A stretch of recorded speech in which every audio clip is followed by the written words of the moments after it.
And we're live. Hey! Hello. Hi. I Hello. can't wait.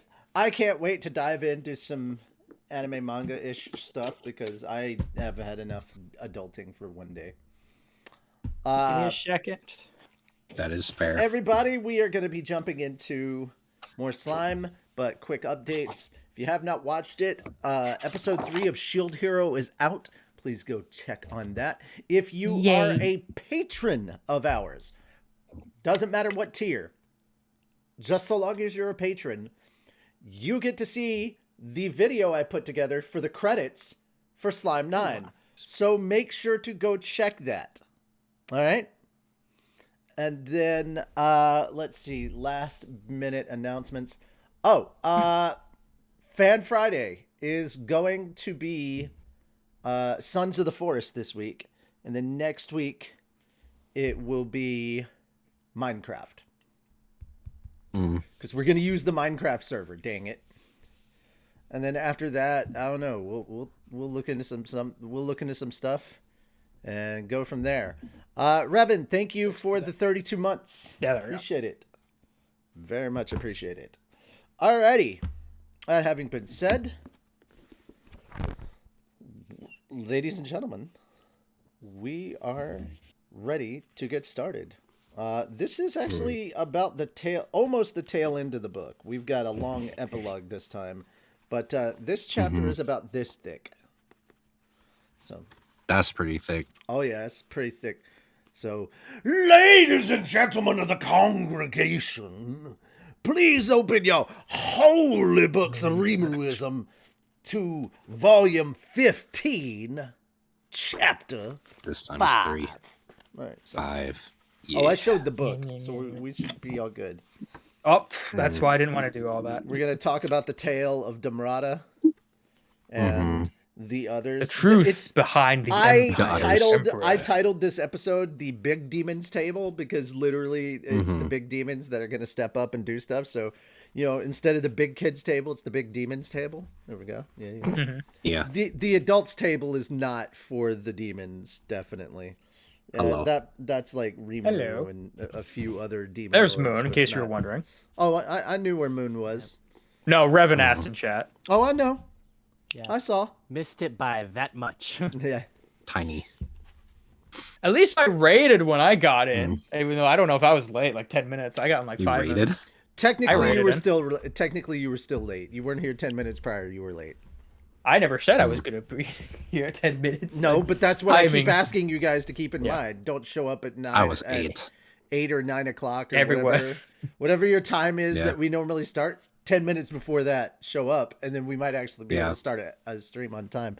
I did technically start the stream 5 minutes early. Almost. Yeah, it actually perfectly timed it because I was like, oh, I wonder who we're going to raid. It's like, oh, you went live. Okay, we'll just do that because then no one really has to stop. Well, thank you for the I don't really stop really in a way. But yeah, I was almost 10 minutes early, but then I almost ran out of gas, and I was like, oh, shit. So. Yeah. Oh, yeah, that would have been bad. Yeah. Yeah, that would probably been. He's got to be gassy. Really late. My thing is, I had to get gas. So no, not a valid excuse. He could have put gas in before he had to go do what he had to do. What did you? Was it like work or? He left the house a little bit early. Yeah, I'm not complaining. You could have watched one less episode of One Piece today and filled up your tank. One Piece. One Piece.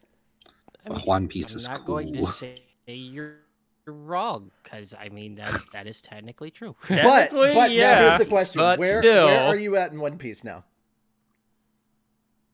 What arc, like I at said, least? I just left Logetown. Like the last episode I saw, Smoker said, "Prepare the ship, we're sailing." Oh, okay. So literally, I thought you'd watched more episodes since. Okay. No, because But, ladies and gentlemen, if you were not there to hear it on Anime Church, we do have some very good news regarding Moon. Darn it. Darn it! It's embarrassing. I'm willing to bet. I'm willing to bet that's a Discord issue, not necessarily an internet issue. Yeah. Let's wait. Let's wait and see. Let's wait and see. Yeah. Yeah. Shim, Right. Shim, as per usual, you're gonna start us off. Okay. Okay, so here's the Understood. news. Here's the news for the other two of you. Moon already knows this. Guys, Moon has watched all 12 episodes of the first season of Tower of God. Congrats. Oh, yeah. Good stuff there. All right. If you have not watched it yourself, I highly encourage it. Welcome back, Moon. Okay. Did Discord do a thing? Hello? Moon? Hello? Moon? Maybe it's still doing a thing. Moon, speak to Hi. us. As Is I it was gonna be a saying, permanently I've been out of day the out? house. Can you hear me? Hello? Oh, Yeah. I see you okay. moving There around go. Is this now. thing on? Oh, sort Yeah. of. We hear you. Oh, We're here. God, there's a You're- delay. Tiny bit. How much of a delay? Okay, not that much. Okay, I well, thought it It's was more going of to be your much, much camera's worse. just not doing camera things. No. Mm. all Okay, right. now it's cleaning up. Now it's clearing itself Okay, up. hold now. on. You're Tell So me. apparently while I was out, Hold on. Uh. Tell me if you hear this. All right. Well, when you hear this, say the word. 1. one. That's not good. That's not good. That's not good. No, okay, look. Let's do this a better way because there's a bit of a delay between ear and mouth. When you clap, No. I will clap at the same time. Okay. Just I'll, when you hear me clap, when you trust hear me, me I've clap, seen this in action. It works. Yes. that's Aw, at least a 4-second delay. Yeah. God damn. Yeah. Mm. One more time. Well, that was much closer. All right, this time have your hands ready. yeah, because he's actually ready this time. Yeah, have your hands ready. You ready? Mm. No, not you. I don't need you to do it, Shim. I saw Shell. Stop. I'm like, I should probably I'm not do sorry. this. No. I saw hands up and I was like, ooh. Put your hands up. Okay, that was at least better. That was a 2-second delay. Yeah. The first one was a 1 second. Like I was trying to say, my computer apparently restarted itself. I could tell because when I got here, I had 5 things pulled up on screen that aren't usually on screen, and then I could also tell that there was like an update happening through Steam, and I had to pause that. Okay, so we're Yeah. gonna I'm stop. now checking that first thing before any of my streams. Okay, so Yeah. that having been said, Hopefully as it I will said be- while he wasn't here, yeah, that's right. I talked about you while you were gone. Moon has finished Fair enough. the first season of Tower of God. So we're very proud of him for that. And if you have not watched Tower of God, you definitely should. It's very good. I love that you hate Rachel because you're supposed to. She's a bitch. Hey, it wasn't the greatest way of saying it when you start. And do not repeat it. Don't even hint at See it. you No. next Tuesday. Okay. That's not how you said it, but okay. Anyway. I know. You know what? Fuck it. I want to get you canceled. This motherfucker comes in here and just goes, fuck that blonde bitch in a wheelchair. And we're like, wait, what? No context, no preamble. No preamble. I was just like, Richie, you're probably going to want to hear this. Because I knew he'd be excited that I actually watched the anime. But I just wanted to see if, based off those words, he would gather enough information to be like, Tower of God. No, Tower of God. no, because that could have been so much stuff. There's no context for that. Moon, you're an asshole for that. Asshole. Cancer I have not him! seen anything else that would fall under. You're an absolute asshole for that. All right. Everything is probably, working. It's time for us to go ahead and go properly. Go live. with the reading. Yeah, go live with the reading. And we're starting 5 minutes earlier than normal because it's almost 10 after. Yay. Oh, I can So- fix that. I'll go get No, a pizza. stop it. Stop. Okay, yeah, No. you go get a pizza. Sure. That's really going to stop the stream now. Everyone, stop what you're doing. I'm gonna go get pizza. Are we all getting pizza then? Yes. Yes, we're all getting Understood. pizza. All right. Everyone gets one topping of choice. some garlic Pick your nuts. toppings. Can I have I'm garlic going nuts on pepperoni. my pizza? Mushrooms. To be fair, this was in the fridge, just saying. Jalapenos. But like fresh jalapenos. You know what? Where I get them, they would be fresh, actually. Moon, what is your I topic? love fresh jalapenos. Bacon. Bacon. That's Really, actually I doesn't love sound a bad. meat pizza. You know, I just Bravo. love meat. You know what? I'm changing mine just to Lovers, fuck I with love it. everybody. I'm going to change mine just to fuck with everybody. We got pepperoni, bacon, and we've got what did you say, Shem? Yeah. A jalapeno, fresh Jalapeno. jalapeno. That's a vegetable, by the Yeah. way. We don't have any. Nice. We Yeah, don't have that's any true. fruits. We don't have any fruits Give me represented. pineapple. Pineapple. Yeah. You know where I'm going. Tomato with this. sauce. Tomato's a fruit, bitch. I like Tomatoes pesto. technically a fruit. Pesto Yeah, but is my tomato favorite. sauce is not technically categorized in the fruit category. We can do like a Yeah, white but sauce it pizza or originates pesto to pizza. get Sort of. pizza. I see what you're going with that though. Mm. All right. I love Anyway, pesto let's pizza. go ahead and get Anyway. started. Okay. Yeah, goat cheese. Put goat cheese on a pizza. It's delicious. Ooh, that doesn't sound bad. Yeah. I like that in a sandwich sometimes. Oh, yeah. With walnuts. But anyway, I'll have to try. I've actually never tried it. it's pretty good. But chapter 5, the truth behind the emperor. I'm gonna go get a slice of Damrata, pie. alone, as he watched over one of the 8 gates, couldn't help but wonder, why did it turn out like this? Things couldn't be any worse. Yuki had fallen into the hands of Emperor Ludora, deprived of his free will like all of his friends. Ludora had ordered Damrata to watch over them all, and he was in no position to defy him. Now, however, Ludora had given another order. Yuki would be watched by someone else, and once the handover was done, he was to board the Emperor's flagship. So began that great air battle. Single digits ranked 6 or higher were allowed to learn the true identity of the marshal, but they could tell no one else. That was an absolute order, the information so vitally confidential that Damrata, whose business frequently took him to foreign lands, had his memories manipulated for extra security. Yes, I made a promise to him, and that was, Damrata recalled it once he saw the marshal reveal herself. Many more memories followed, coming back vividly. He had previously recalled the most important promise he had made to Ludora. Now he remembered the reason it was so important to execute on it. Shem, Well, now what? I'm so sorry. I have to interrupt you. I forgot a thing, and it leads into Yeah, another no problem.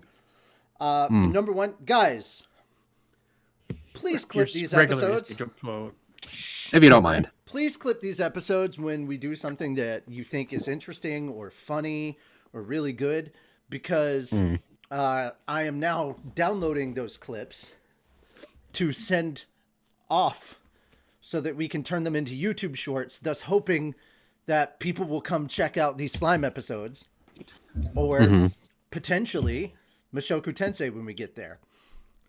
That When we having get been there. said, speaking of clippable moments, this might be one of them. I'm so sorry, Shem. I let the intrusive thoughts win. Oh, What did you Tell do? ya. Damrata, alone as he watched over the 8 gates, couldn't help but wonder, honey, where are my pants? Pants. Where's my super suit? Here's your Is pants, that what you show's call over. your pants now? no. All right, I'll be right back. Please continue. Okay, no problem. For shame. Yeah. There was no time to stew over it. The demon lord Rimuru, whom he had seen not long ago, was a very nice person, one who didn't seem much of a threat. Once he was captured in Velgrin's alternate dimension, he shouldn't have been able to interfere with their measures to capture Veldora. And now, indeed, Veldora was completely dominated, giving Ludora a decisive advantage over Guy. Guy. But this was of no importance to Damrata, or to Ludora even. With a clarity of thought that felt like a thick fog being lifted, Damrata began wondering what was truly best for Ludora. But before he could answer that question, the Demon Lord Rimuru made his move. Truly unprecedented violence. Why did he ever think he wasn't a threat? Damrata wished he could interrogate himself over that. The fact he made it out of Velgrin's seal made it no doubt that he was a force to be reckoned with. But more than that, the moment Damrata saw Rimuru appear, he realized just how naive he had been. The Demon Lord had taken one look at him and the rest with his golden eyes. It was a glare, a cold one, as if he didn't even recognize Damrata as his enemy. Kondo immediately stepped up to respond, but his attack didn't work. Is that all you have? Then I don't even need to be wary of you.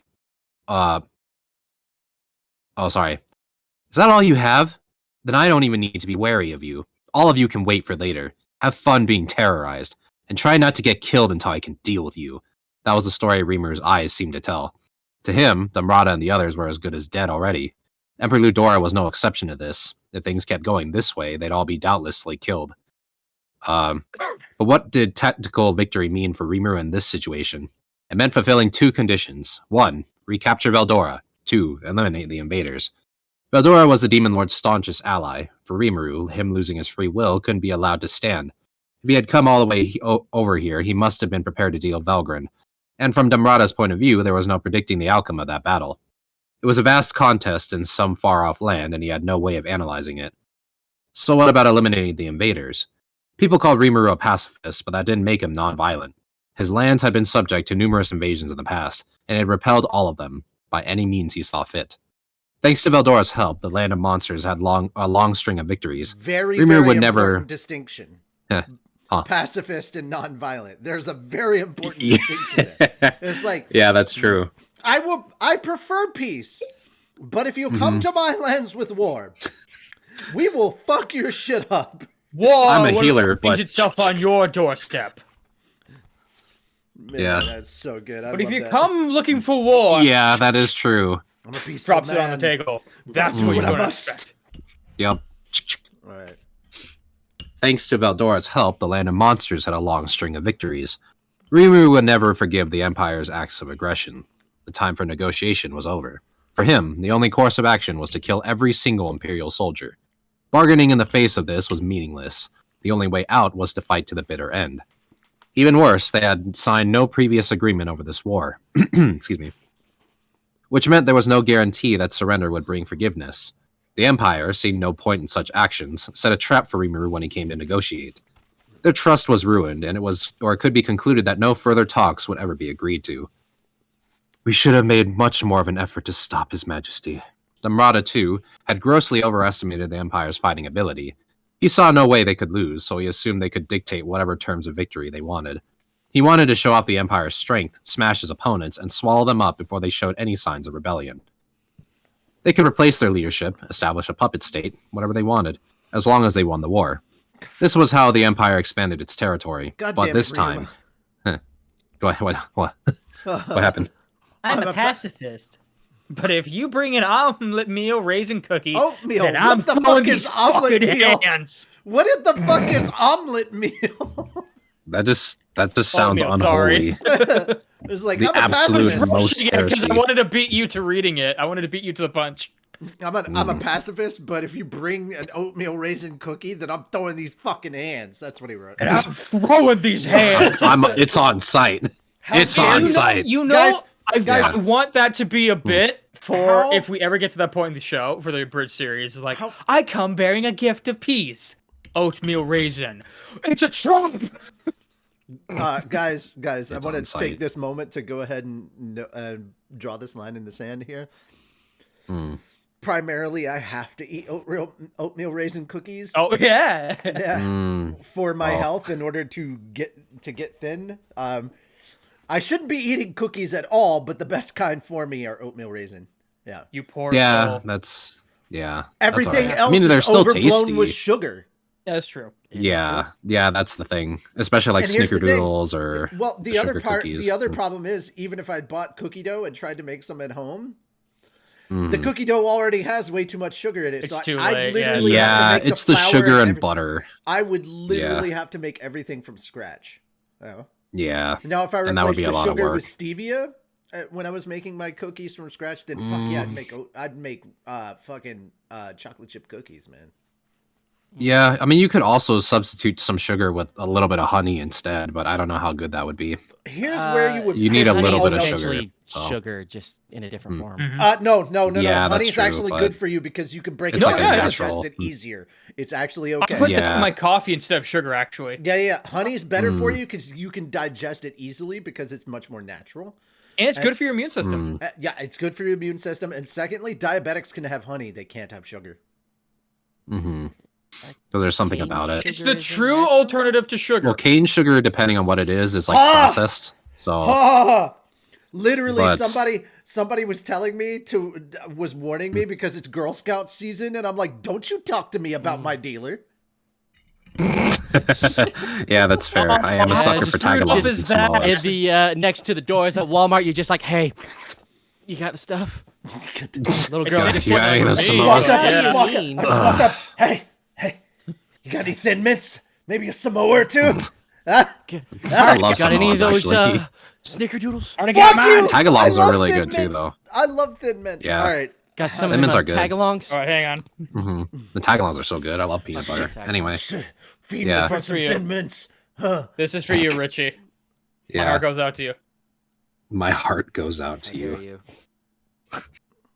All right. So never, Yeah. ever, ever hire Sonic. Never. Got you. Yes. Don't cast him in anything. The Damn. bastard. Damn. It's like, I no, thought I was doing. just I read mean, out- for you. No, you're just literally teasing me with what I can't have. Yeah, that's not fair. You're Yeah. sitting there being Oh, like, fair here, enough. this is a thing you can't do. Look. Watch how I No, enjoy no, this no, thing no, that no. you I'm love think of that you you can't when I have. enjoy these. I'm gonna think of you. It's like, man, I feel bad for him. That sounds vaguely sexual, and I'm, I'm not gonna. okay with This that. is my comfort food for you to think about Okay. you. Man, that that's- really. Oatmeal not and nice. icing cookies. Okay, I just appreciate imagine the that, thought. considering all of that you have to deal with Sonic- the Abridged series. and Sonic, all that. I appreciate the thought, but I don't feel the same way about you that you seem to feel about me.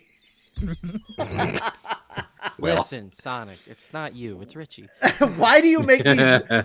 Why do you make those noises when you're eating cookies? Oh no! Oh no! I also have a cough drop. Oh in my god, are you mouth. eating it or are you eating it?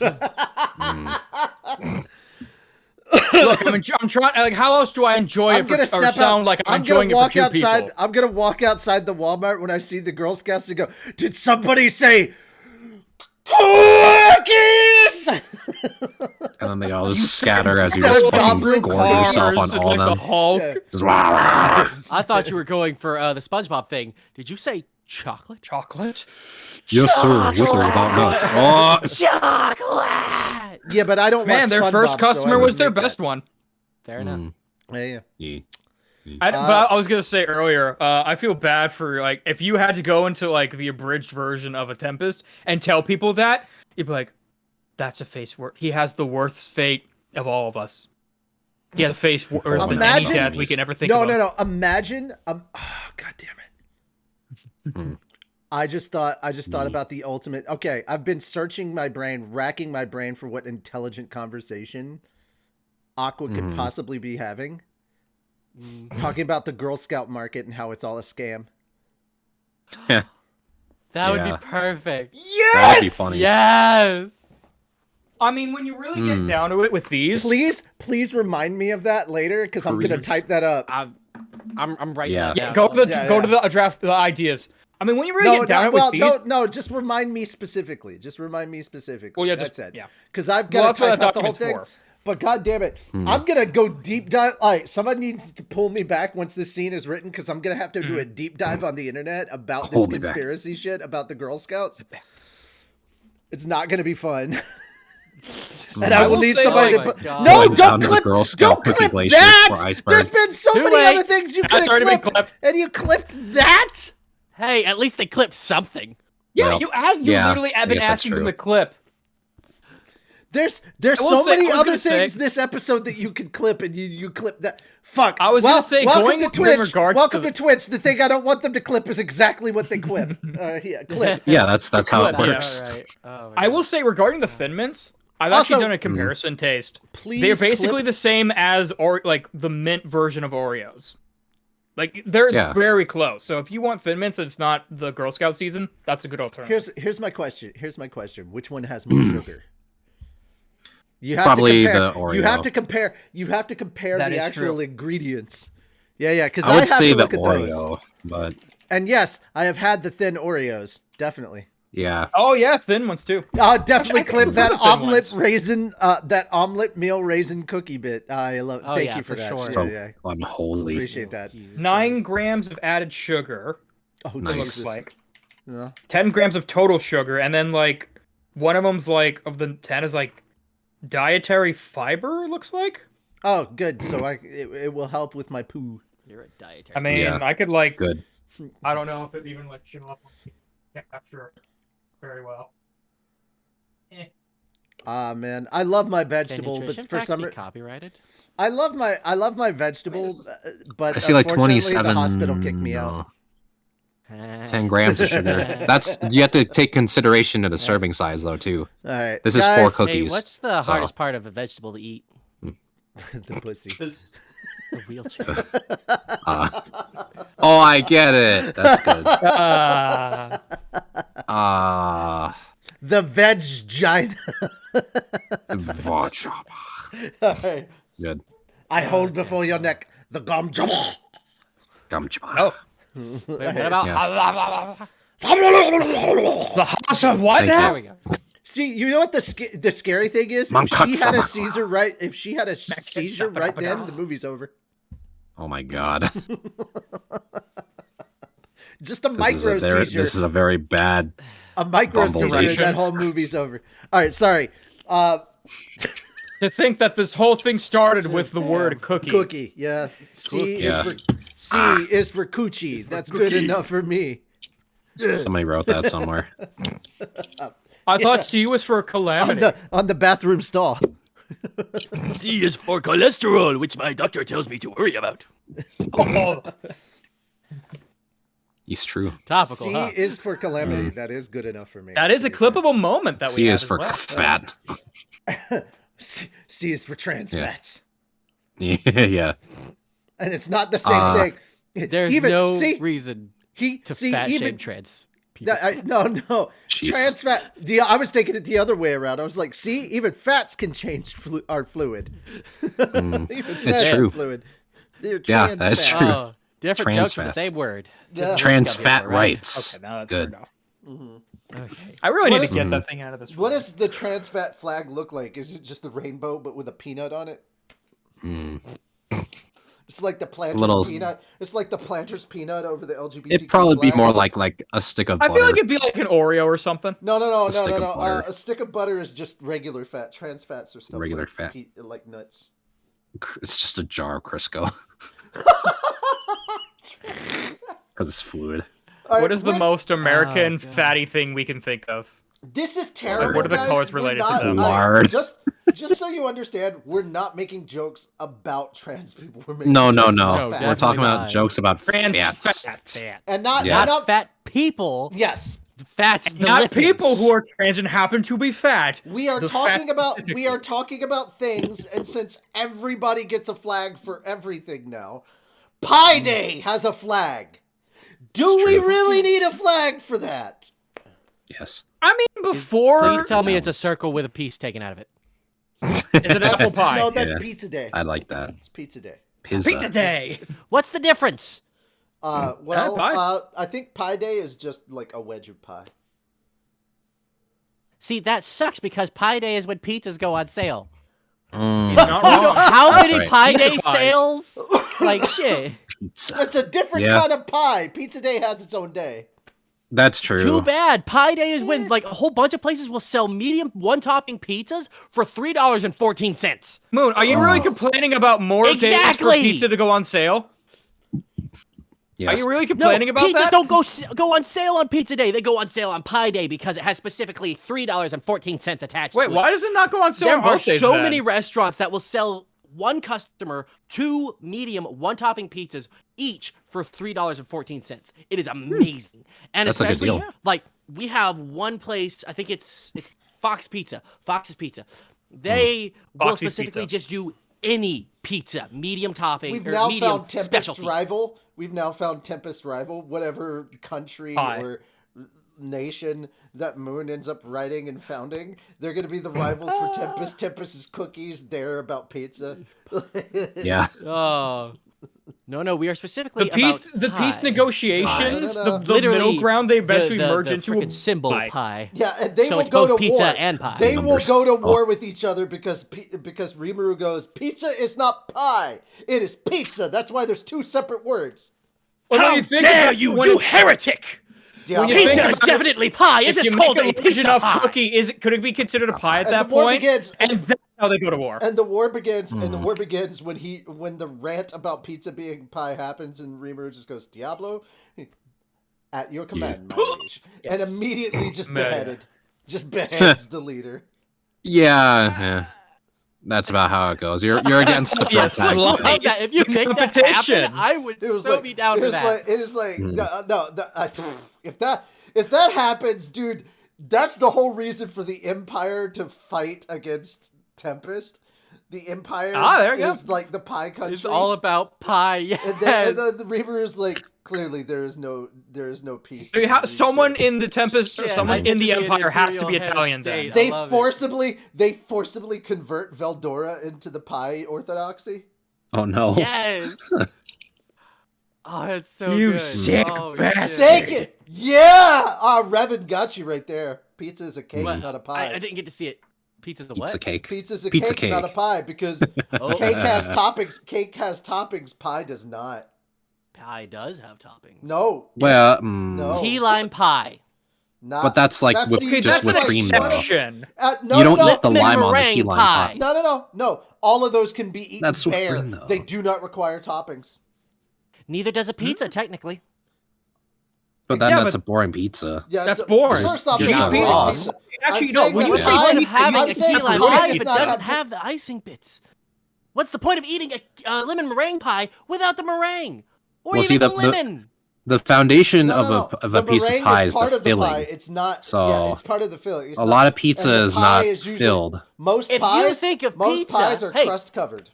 If you think of pizza, you are already thinking of at least the sauce and the cheese. And pepperoni. It doesn't Okay, necessarily. No, let's turn it this doesn't around. necessarily Let's need turn the this around. pepperoni. No. We'll have this conversation. It's a cake, and I'll Yeah. tell you This is no goddamn longer a why. reading stream. It's a debate. I'll tell you goddamn why it's a cake. Chicago style deep dish pizza. Yeah, that's more like a. Pizza that's does more not like a have cake. layers. Ogres do though. Stuffed crust, though. I mean, if anything, You I can think eat that it like a in pizza. reverse. It's a fucking cake, you. sir. If and anything, it I is feel like qualified a- as pizza. Therefore, pizza is a cake. I got I you think it back on. depends. I got you back No. on this, Revan. Pizza is Gemma, a damn are we pie, even needed here for okay? this? I feel like pizza might even When did also they cover qualify up as the like pizza? a tart. No. It can't be because they don't cover up the pizza with another layer of crust because then it would be a motherfucking calzone. Gem, do you think we have time to go get pizza while they That's have true. this No, debate? You think because they'll be done that's by the time we get back? Pizza. That's folded. Well, that would be the equivalent of a pastry. No. Would be either a fritter or Oh, a. don't bring pastries into this. fucking- Well, pizza fritter. Now we're talking. We are already talking about the difference between You're pie stuttering and cake. May and as well throw sputtering other around. pastries You've Or already calzone. lost this argument, sir. Fuck you. That's Pizza not fritter. fair. I am literally mentally disabled, So am I. Pizza fritter. and you're doing far better than I am. That's because you're Pizza wrong and I'm turnover. right, and that's just how it That's is. bullshit, and that's not how that works. That is not fair for an argument with someone who literally can't think fast enough to get words out. No, it's not my Jeff, problem. what do You're you not think about ADHD. all My this? mouth works Comment. faster than my brain. It's not my fault you're not ADHD. You can't think 15 thoughts a nanosecond. No, that's the thing. I am a different kind of ADHD. There's Oh, no no. different Probably kinds of autism still in there. ADHD. I'm not sure on that one yet, but still. Maybe. John Stewart called deep dish pizza a casserole. Well, I mean, it could be either or, but you said pizza was I a can see cake. that. If you'd have said casserole, I could have defended that better. But no, you said Yeah. cake. Pizza. Casserole would doesn't be really have, much like, a easier. bottom I could crust, easily see though, but, casserole. If you By the way, fold the by the way, pizza, hold on, wait, hold so on, we can hold make a on, calzone hold on. then? What is yes? Also, here's the Just a thing. giant calzone. What do you call a pizza once it has cheese spread atop the pizza? I'll tell you Cheese what you cheese. call it. It's icing. It's goddamn icing. Therefore, cake. It's a cake. I don't want cheese Icing to is be a fluid affiliated with until it icing, solidifies. Therefore, if Just you would like to call anything the Shim's icing, booty. It's a cake. God I had to damn. check on it. Anyways, God Gotta damn. have them come back. Can I up and introduce some turn around chaos just theory? to- Yeah, go Could a for it. pizza be classified we need as to a have, like, tart? a whole Ooh. freaking wrestling tournament on this. Is We need to that- have a whole fucking debate set up for this. Guys, if you did not clip our argument about pizza is not a pie, it's a cake. Yes, it is a pie. thought of one. We're Jim, out. one You're argument. out of your damn mind. think a That hot needs dog is to a be a taco YouTube shell? short. Pretty I'm sorry, please. what? Could one, Oh my could one classify a pizza as a tomato and cheese tart? Would that be when a you think potential of argument? Pizza, do you refer to a cheese pizza or a pepperoni pizza with just the word pizza on its own, nothing else included? As I Pizza. stated, Your Honor, cheesecake. Therefore, Cheesecake. pizza's cake. Pizza Cheesecake cake. is more of a pie than even cake. See, here's the thing. I don't even believe in the pizza's cake I can see nonsense. that. I'm just on that No, that's side fair. that has to argue it. I get you. I Someone get you. has to be. I I will do say you believe- have an I easier do time believe- with that, partly because of the head shit. I do but I'm believe. sure if I had time, I could set this up. I do believe that pizza is an overpriced, overly topped casserole. That I believe. ogre price. That I could actually agree with. Yeah. All right. Honestly. Just Especially when you make get deep dish pizza and cheesecake? like a thick-ass No, Chicago no, style. it is a tomato cake because on top of all that is unholy before God and man, you place marinara atop. You don't surgically insert it inside the dough. Deep dish I Cheese love, is I not the love icing. Jon Stewart's. Cheese is the pie topper. cheese. It's icing. Is the pie topper. See, you just got to that point, but I already beat you Shut up! half an hour My ago brain with had to icing. come up to it. Okay, fuck. Yeah, I have that No, issue it is sometimes not too. icing. Because if anything, It can't be frickin' the. All right, tomato so sauce here we could go. be Here Okay, we go. let Here's me- my counter argument. I got my Here's hand up. counter-argument. It I got my cannot hand be- up. That's nice. You're just an idiot with your hand up. That's not involved in this argument. Can I interject with one thing? No. No. Can I interject? No. Anyway, so No. Oh, we Let even us fight here? our own battles, damn it. you I have pick your own questions, side and though. fight your own goddamn battle. Until then, I have a question though. I'm sure you do. question. Hang on. Would if Yeah. So anyway, here's how we're There we gonna go. do this. Yes, I server muted you. I'm gonna get my damn point across, you ass. All right. So no, cheese is not the crust that goes over top because pizza already has a doughy crust. If you wanted to take said crust, you would place another crust on top of it. There! I have proven my point unmuted. if cheese is considered a topping, can you make it consider be sprinkles? Yes, because once Okay, again, that's what I wanted to say. cheese That's is all I wanted to considered say. a topping. A topping! Cheese can be considered well. a topping, but when you hear What? pizza, What goes you do atop not a think cake? of a pie. What goes atop a cake? Icing! my God. Thank you, I rest my case. You can also have Okay. cheese within the pizza. Guess what you can also have within a cake? Icing! I rest my case. Shim! Please continue. You can do all the same Okay. things with a pie. That's all I can What about Ohana? Wait, Ohana has nothing to do with confectionery. No. I love this. I need an image of Stitch and Nani just arguing about pizza is cake, pizza is pie, and then in walks Shim. What about Ohana? Ohana. Yeah. What about a hot dog? No, not a hot dog. Oh. Ohana. No, what about we're not. Ohana? You mean Lilo No. and Stitch? How Yeah. dare you? How dare you? We are not How going dare to I? bring. We are not going to bring wieners into this debate. Okay. I do. That's what I It said. would make things a lot more complicated. It would. This Listen, pizza we've got does not enough have of any a sausage sausage. fest right now. Everything we don't Yeah. need becomes more. everything becomes way more complicated when you add wieners. I'm just saying. Yeah. Unnecessary wieners. Also, Yeah. That's, All that's these right. a things lot are of making things. me because thirsty. then I get the random thoughts and they win. It's like, why do we have condiments on a wiener that all come out of a penis? The same color of stuff that you got red blood, you got yellow urine, and you got white mayonnaise. Just saying. What is radish Relish. then? A relish. Thank you. sick fucks? Relish. Some people Listen, do. I that. relish the Some people do. conversation. Look, we're I having don't right want to now. have. I don't want to go into a But we conversation must about what. move on. Yeah, I don't want to go. Yeah, maybe you should catch up. However, There it is. I don't bring up relish. None of us want to hear about your STDs. Okay. Jesus. Ew. Ew. How do you explain onions? Mm, Okay. Look, sprinkles. there's a reason we tell some of you sick Hot dog bastards to sprinkles. moisturize. Mm, Nobody Hot dogs likes a have crusty layers. wiener. Okay. Nobody likes a crusty wiener. ugh. It better not Oh be. my god. See, got the any problem other is, toppings? I think You that's got any what the other Krusty toppings? Krab would call it if they sold hot dogs. You got any other toppings you want to throw at me? Sauerkraut. Cheese You have slices? weird. Really? You have weird tastes in condoms, my guy. There we go. All right, that was the end. Ugh. Hope y'all clip that. We're done. Oh, God. Back to the book. That's a Okay. lot to clip. Yeah. I need to Well, clip no, that. that's multiple clips. That's a lot Yeah. of toppings. He's lightheaded So from many that clips. argument. Yeah. You need some water. Okay. All right. Not only were the two sides evenly matched on the battlefield, there was no guarantee even Ludor or Emperor Ludor would be safe. It was no wonder why Dumbrata felt so depressed. Good. It should be noted that Dumbrata's pizza and all That's that why he arguing felt so over depressed. pizza, man. That's Yeah. depressing. Yeah. I want Yeah. pizza now. I mean, it is interesting.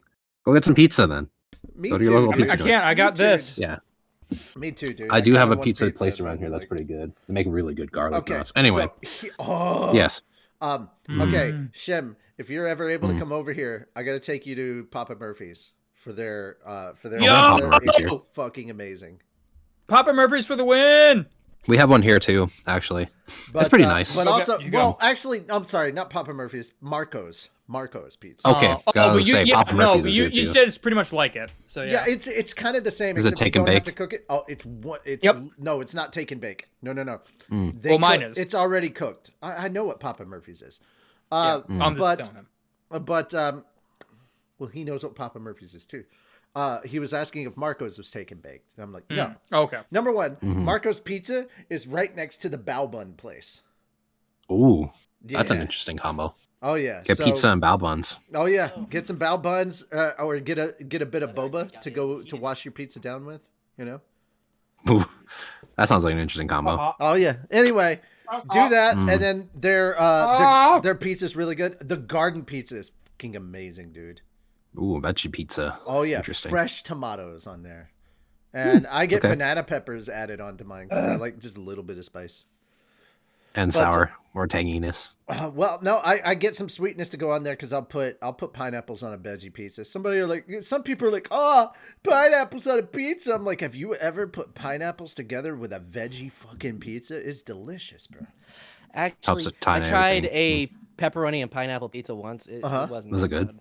It wasn't bad. It was. It's pretty good. okay. No, here's I the mean, it's thing, not right? I've overpowering. never actually I don't tried think. it. Here's the I thing. can't knock it till I try it. Have some salty with some sweet. It's like the same nice. concept. Yeah. It's the same concept as like having a chocolate covered salty pretzel.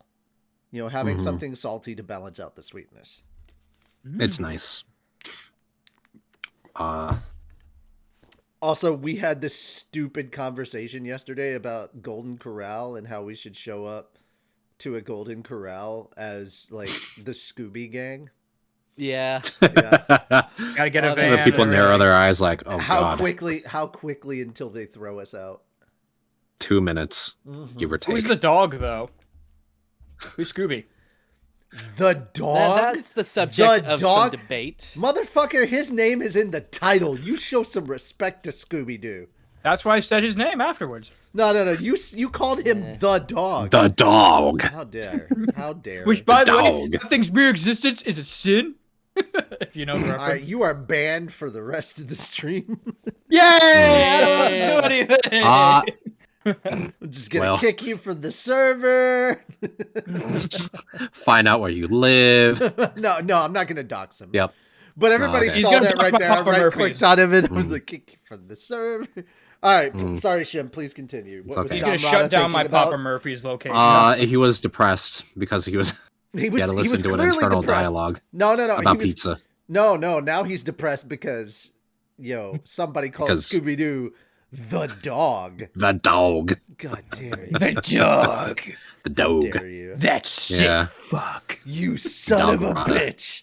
All right, back to You Dom son of a Rada. bitch. His All right, internal for real. thoughts. Speaking of, You run over we me. talked around enough. Yeah. Fuck you. It should be noted that Damrada's primary concern was the promise he made to Ludora. Really? Uh, Tell us more. Guess so. And not the arguments. There was no doubt. And not the argument. No, not about the pizza.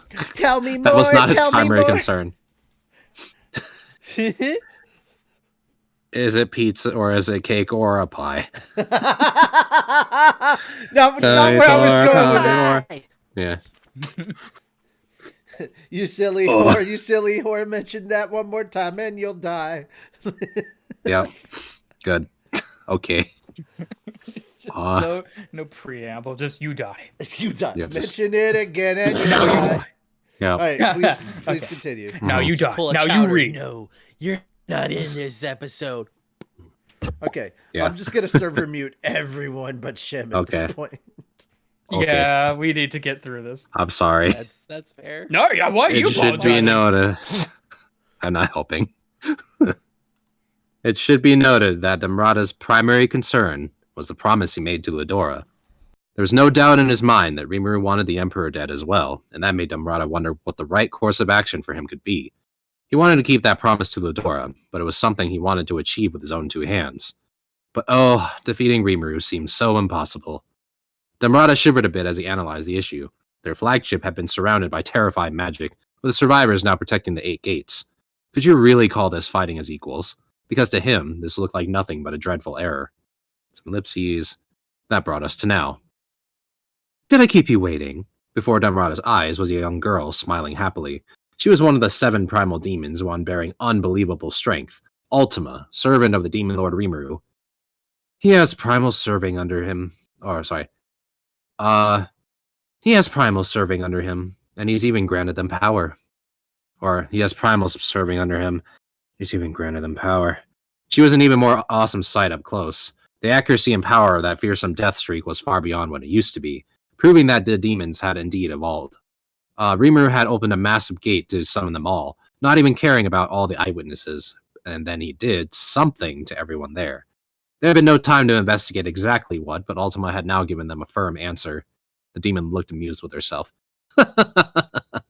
You figured it out, huh? That's right. That's right. Sir Rimuru gave me a bunch of power, and now I'm feeling really good.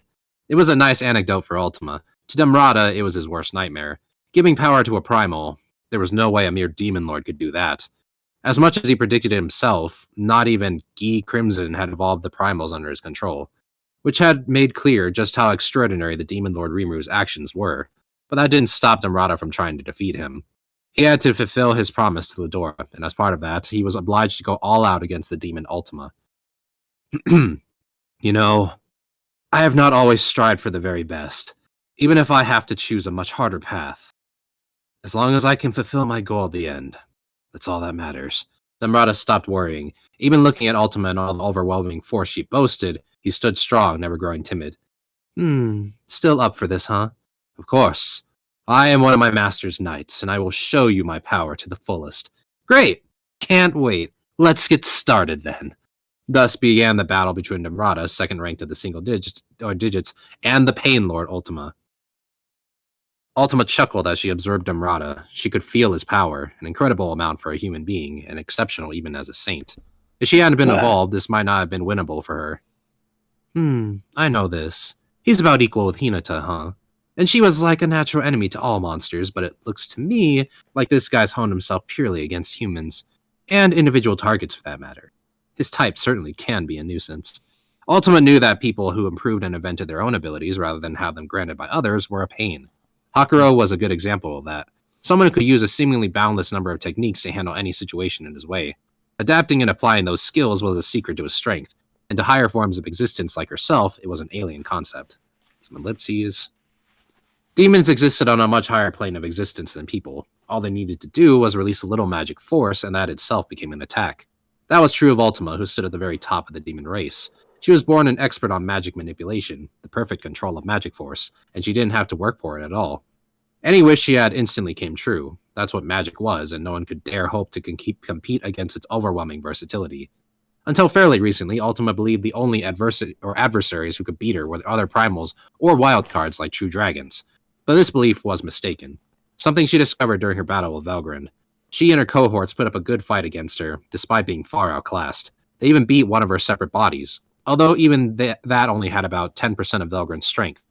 At the same time, however, they discovered that using their power the wrong way could get them defeated by a lower-ranked opponent. The battles that followed offer a great many lessons. True dragons, already the most powerful beings in the world, exhibited highly precise, sophisticated magic manipulation. That allowed them to fully overwhelm Ultima and the demonesses, despite their own magic skills. Ultima had no idea how Valgrind pulled that off mid-battle, but now she did. The secret lay in applying an ultimate skill to your magic. An ultimate skill gives you a lot more precision over your magic control, right? No wonder we couldn't beat her at all. Valgrind was doing a little more than keeping the demonesses at bay, but even that was too much for Ultima to overcome back then. And for Carrera, a self-styled magic expert, seeing someone handle it so much better than her was a humiliation. Yes, a humiliation, but also a stroke of good luck. She enjoyed the opportunity to experience that battle, and she survived without tasting a decisive defeat. Never until now that Ultima considered that simply incorporating the effects of a skill into magic could potentially double its power. Now that this battle was behind her, she was quickly realizing some new possibilities. True, we've got a very good foundation, but that doesn't mean we should rely on it too much. A little innovation and we can get even stronger. Ultima, as the strongest of them all, had never held that much of a craving for power. This time, though, she sincerely wanted it for herself. If someone already near invincible strove for even greater heights through hard work and study, how much stronger could they get? The answer to this question probably lay in Velgrand, her and Guy Crimson, no doubt. Along those lines, Diablo, constantly pursuing his own interests over anything else, was probably a wild card. It was completely different from Ultima and Carrera, who had never made an effort at anything before. Testarossa was another story. Ultima was aware that she was the most inexperienced out of the 7 primals, but even so, she felt she could fight as an equal with Misery or Rain.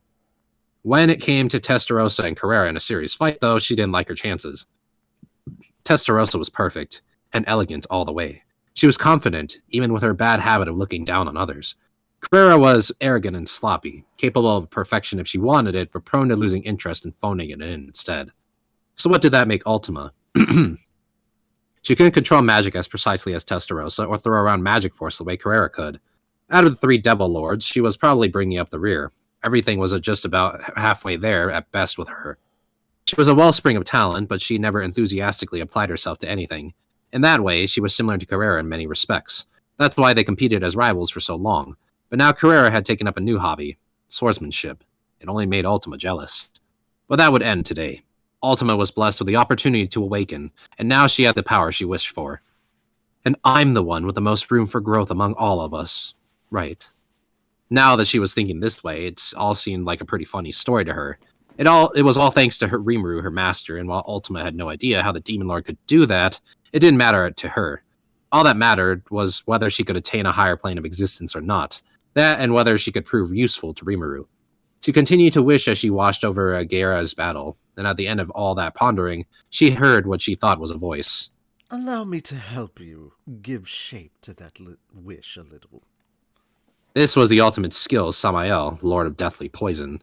It could detect the weaknesses of any living thing and create a suitable poison to target them.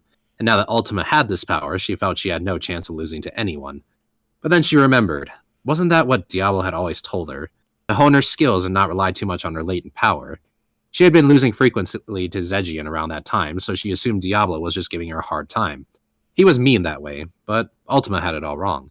He was probably being sarcastic, yes, but he had her best interests in mind when he said it. He was teaching her, in essence, that the right control over your power could make a world of difference. And once that got through to Ultima, a lot of Diablo's other advice popped into her mind. You can't truly acquire the power you've been given just by calling it on in a pinch. That's really true. Now Ultima was deeply convinced. She was told that not long after that, or after she was granted her name, and now she thought it was really true. Come to think of it, Diablo never really used the powers Sir Rimuru gave him. Not unless things were real bad.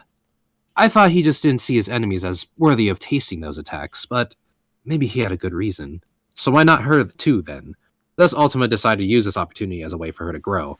This man, Damrata, would be a tricky opponent, after all, so he'd be the perfect target to give her all against. Look at Diablo, trying to train us by making us fight like this. He really does look down on all of us, doesn't he? If Testa finds that out, she's going to cause a lot of trouble for us, huh? But then again, maybe Testa went along with it. But, well, since we're here and all, I might as well take advantage. Even Damrata, a doubtlessly strong opponent, was merely a training partner to Ultima. She was determined to use her ultimate skill against him, the product of her long-held wishes to win this out. And she was sure it'd be a growing experience for her. So she swore to herself that she'd win, not with the power she had without asking, but by perfectly applying the ability she'd obtained through her own desires. Then, she thought she could prove it. She wouldn't be wishing it any longer. She really would be useful to Rimuru. The battle was reaching its peak intensity. Yeah, all the dots. The battle was reaching its peak intensity. Ultima had the power advantage with her attacks when Damrata's techniques parried them away. Occasionally, he could even focus his entire body's fighting spirit to cancel out the attack head-on. That was the fundamental power of Damrata, thinking on his feet and never wasting a movement. It was honestly impressive and fascinating to Ultima. It helped her realize a great many things mid-battle. I see. So this kind of flow won't put you off balance? I bet this would work on Zegian as well. Zegian was just too much. The moment Ultima approached him, she'd get knocked to the ground. On the field, battle training was one thing, but when it came to martial arts practice, he wasn't a suitable sparring partner. Along those lines, Damrata was a nice, approachable rival, the best person for her to fight against. Now Ultima realized how fortunate she was. With overwhelming magical powers, she could easily defend against any attack, and on offense, she could crush any enemy by brute force alone. She thought she knew that, but now it actually began to feel that way, and as both sides increased their power, the battle grew more and more ferocious. The powers were so closely balanced, there was no telling when the battle was going to end, or at least it seemed that way at a glance. What fun! I never would have lasted this long in a training session with Zegian. Ultima looked like she was truly enjoying herself. Damrata, by contrast, looked like this whole affair disgusted him. You treat a fight against me as a training session? You truly do look down upon me. But despite his words, even Damrata knew it deep down. If this kept up, he would be the one who lost. Ultima was still growing, but Damrata was already giving her everything he had. All of his technique at once. There was no time to enjoy this. All that mattered was how he would ever defeat her. Primals, after all, were like the chosen ones of magic. No half-hearted attack could ever work against someone capable of writing the physical laws of this planet. Although, or only through applying the ultimate enchantment alternate to all of his attacks, could Damrata inflict any damage on Ultima. He had spent over 2 millennia training himself, growing capable of using this borrowed power the way you or I breathe. It was so familiar to Damrata now that he had all but forgotten Ludora had lent it to him in the first place. Besides, demons had certain checks placed on them. There was a set limit to their magical counts, although that seemed to be unlocked at the moment. As a result, someone saint class like Damrata had more overall energy on hand than Ultima, hence why he could keep it even with her. The more I attack, the more I expose my hand. The more I expose my hand, after all. But I doubt any more of my more powerful finishers would work against her anyway. So, I can't win? Damrata expended a bone-crushing effort to acquire his technique, but Ultima could just steal it after a single glance. It would have been better if he went on a quick attack to end this in a hurry, but he knew that could leave him open and vulnerable to self-imploding. Ultima was still launching multiple attacks at once, all with the same mind-boggling force, and he was still canceling them all out at the same time, but that didn't seem to frustrate his foe. In fact, Ultima looked happy. That's so good! Like a textbook example. Being told that Damrata far more frustrated instead. So, being told that made Damrata... Oh, sorry. Yeah. Yeah. Being told that made Damrata far more frustrated instead. He was in the corner. Not only was he in no position to hold anything back, but as soon as he showed any new move, he could feel Ultima growing off of it, like a pile of dry sand sucking up water. All I can do is laugh. It was true. Damrata had no idea that primals were such terrifying beings. An external observer would think their abilities were balanced against each other, but that balance was about to fall apart shortly. As long as one side of the fight continued growing, the scales were bound to tip sooner or later. That was the stark reality, and now the moment was here. Now I'm really starting to get it. The change in Ultima's move was clear as she shouted it. Until now, she had been storing up her powers so she could focus on stealing Damrata's moves. Now that power was released, and behind her sprouted 6 pairs of featherless, bat-like wings, a shining light purple in color. Here we go! With that, the 12 wings began to move at once, changing shape in a multitude of ways as they aimed themselves at Damrata. Some were thin as blades, some sharp as needles, some formed fist-like mounds. The constant changes made it difficult to even attempt to mad dash away from them, much less trying to deal with them. Damrata, trying to parry a fist-like wing, was blown away once the fists crossed each other. The power was incomparable to anything before, too severe for Damrata to cancel out, and it was increasing rapidly. There was no longer any upper limit to her magical count, and no sign of this rapid increase slowing down at all. She could make herself literally as powerful as she wished. What's more like... Yeah. Like... Ah! I just love that kind of facial expression. Don't sass me, little girl. Your power is amazing, but it doesn't matter if you can't hit me. Damrata had required more focus than ever before to avoid that attack. He acted unaffected, but inside, he began to feel a sense of deep urgency. If this continued, there was no way to win, but Ultima left no holes open. If she didn't, Damrata would just have to poke one hole open. Or poke one open. Yeah. And so he resorted to desperate actions. One of the wings pierced Damrata's legs. Or Damrata's leg. I said we weren't going to talk about wiener stuff anymore, man. Come I on. was trying not to. It was a Freudian slip. I'm sorry. Oh, boy. Yeah. Tongue. You slipped her the tongue. Right into the It's crack. all right. It happens. Yeah, my tongue slipped somewhere, all right. Also, I just need to point this out. I don't understand Yeah. these motherfuckers that are like, pineapple on pizza is gross, and yet you will still adamantly proclaim that you will eat ass. They are from Tennessee, after all. No. It's not just the state. You can all- Damn. Yeah, I You know. all shut the fuck up. You're like, oh no, I'll never put pineapple on pizza in my mouth, but you'll stick your tongue in someone's asshole. Yeah, exactly my point. Arguably Shut worse. up. Thank you. Can we What about please stop ranch? talking Arguably about worse. It's gonna be bad.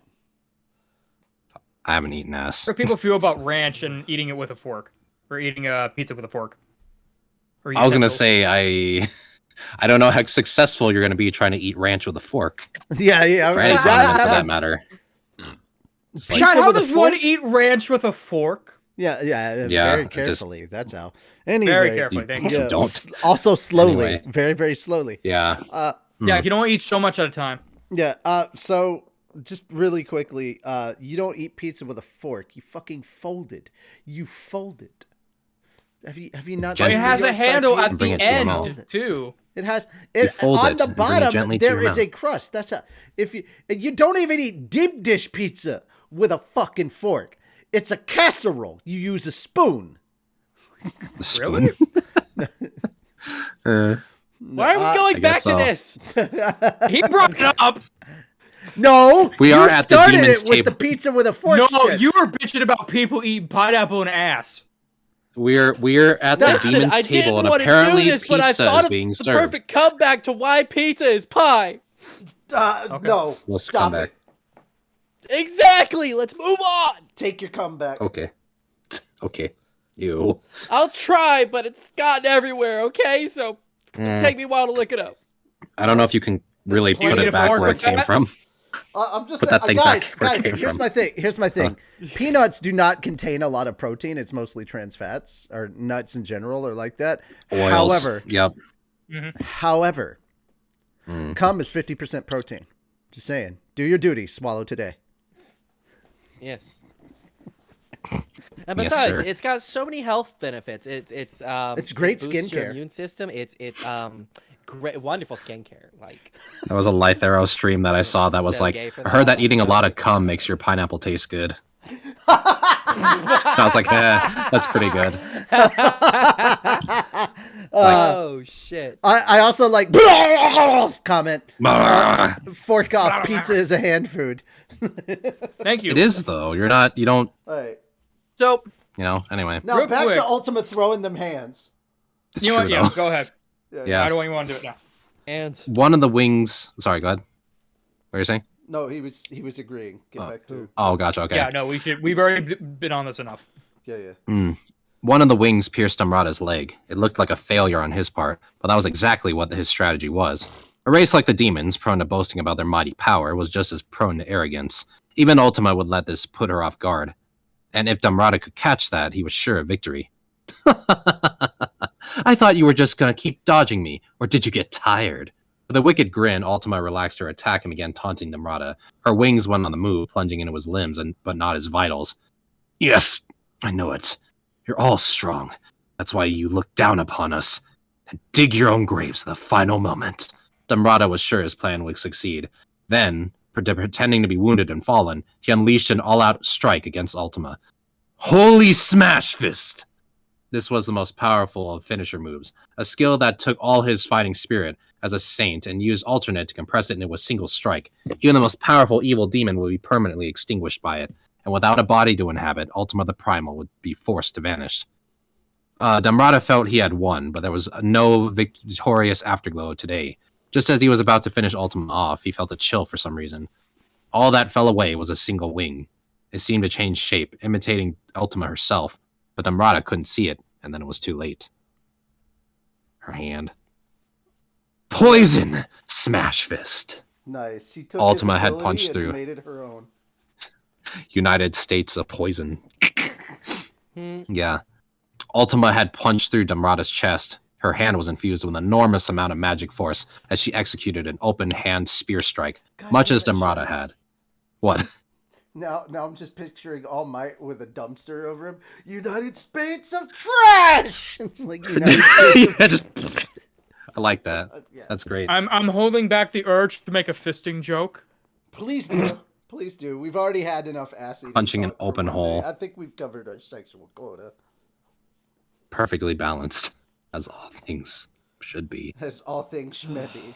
Shemby. Yeah, As Schmebby. balanced as we can be.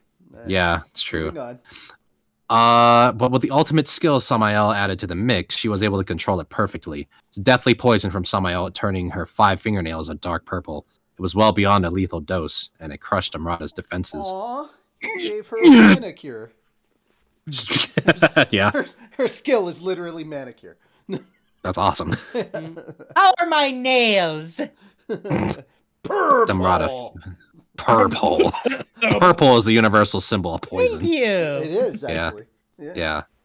Damrata fell, vomiting blood. Too bad, huh? I was right on target.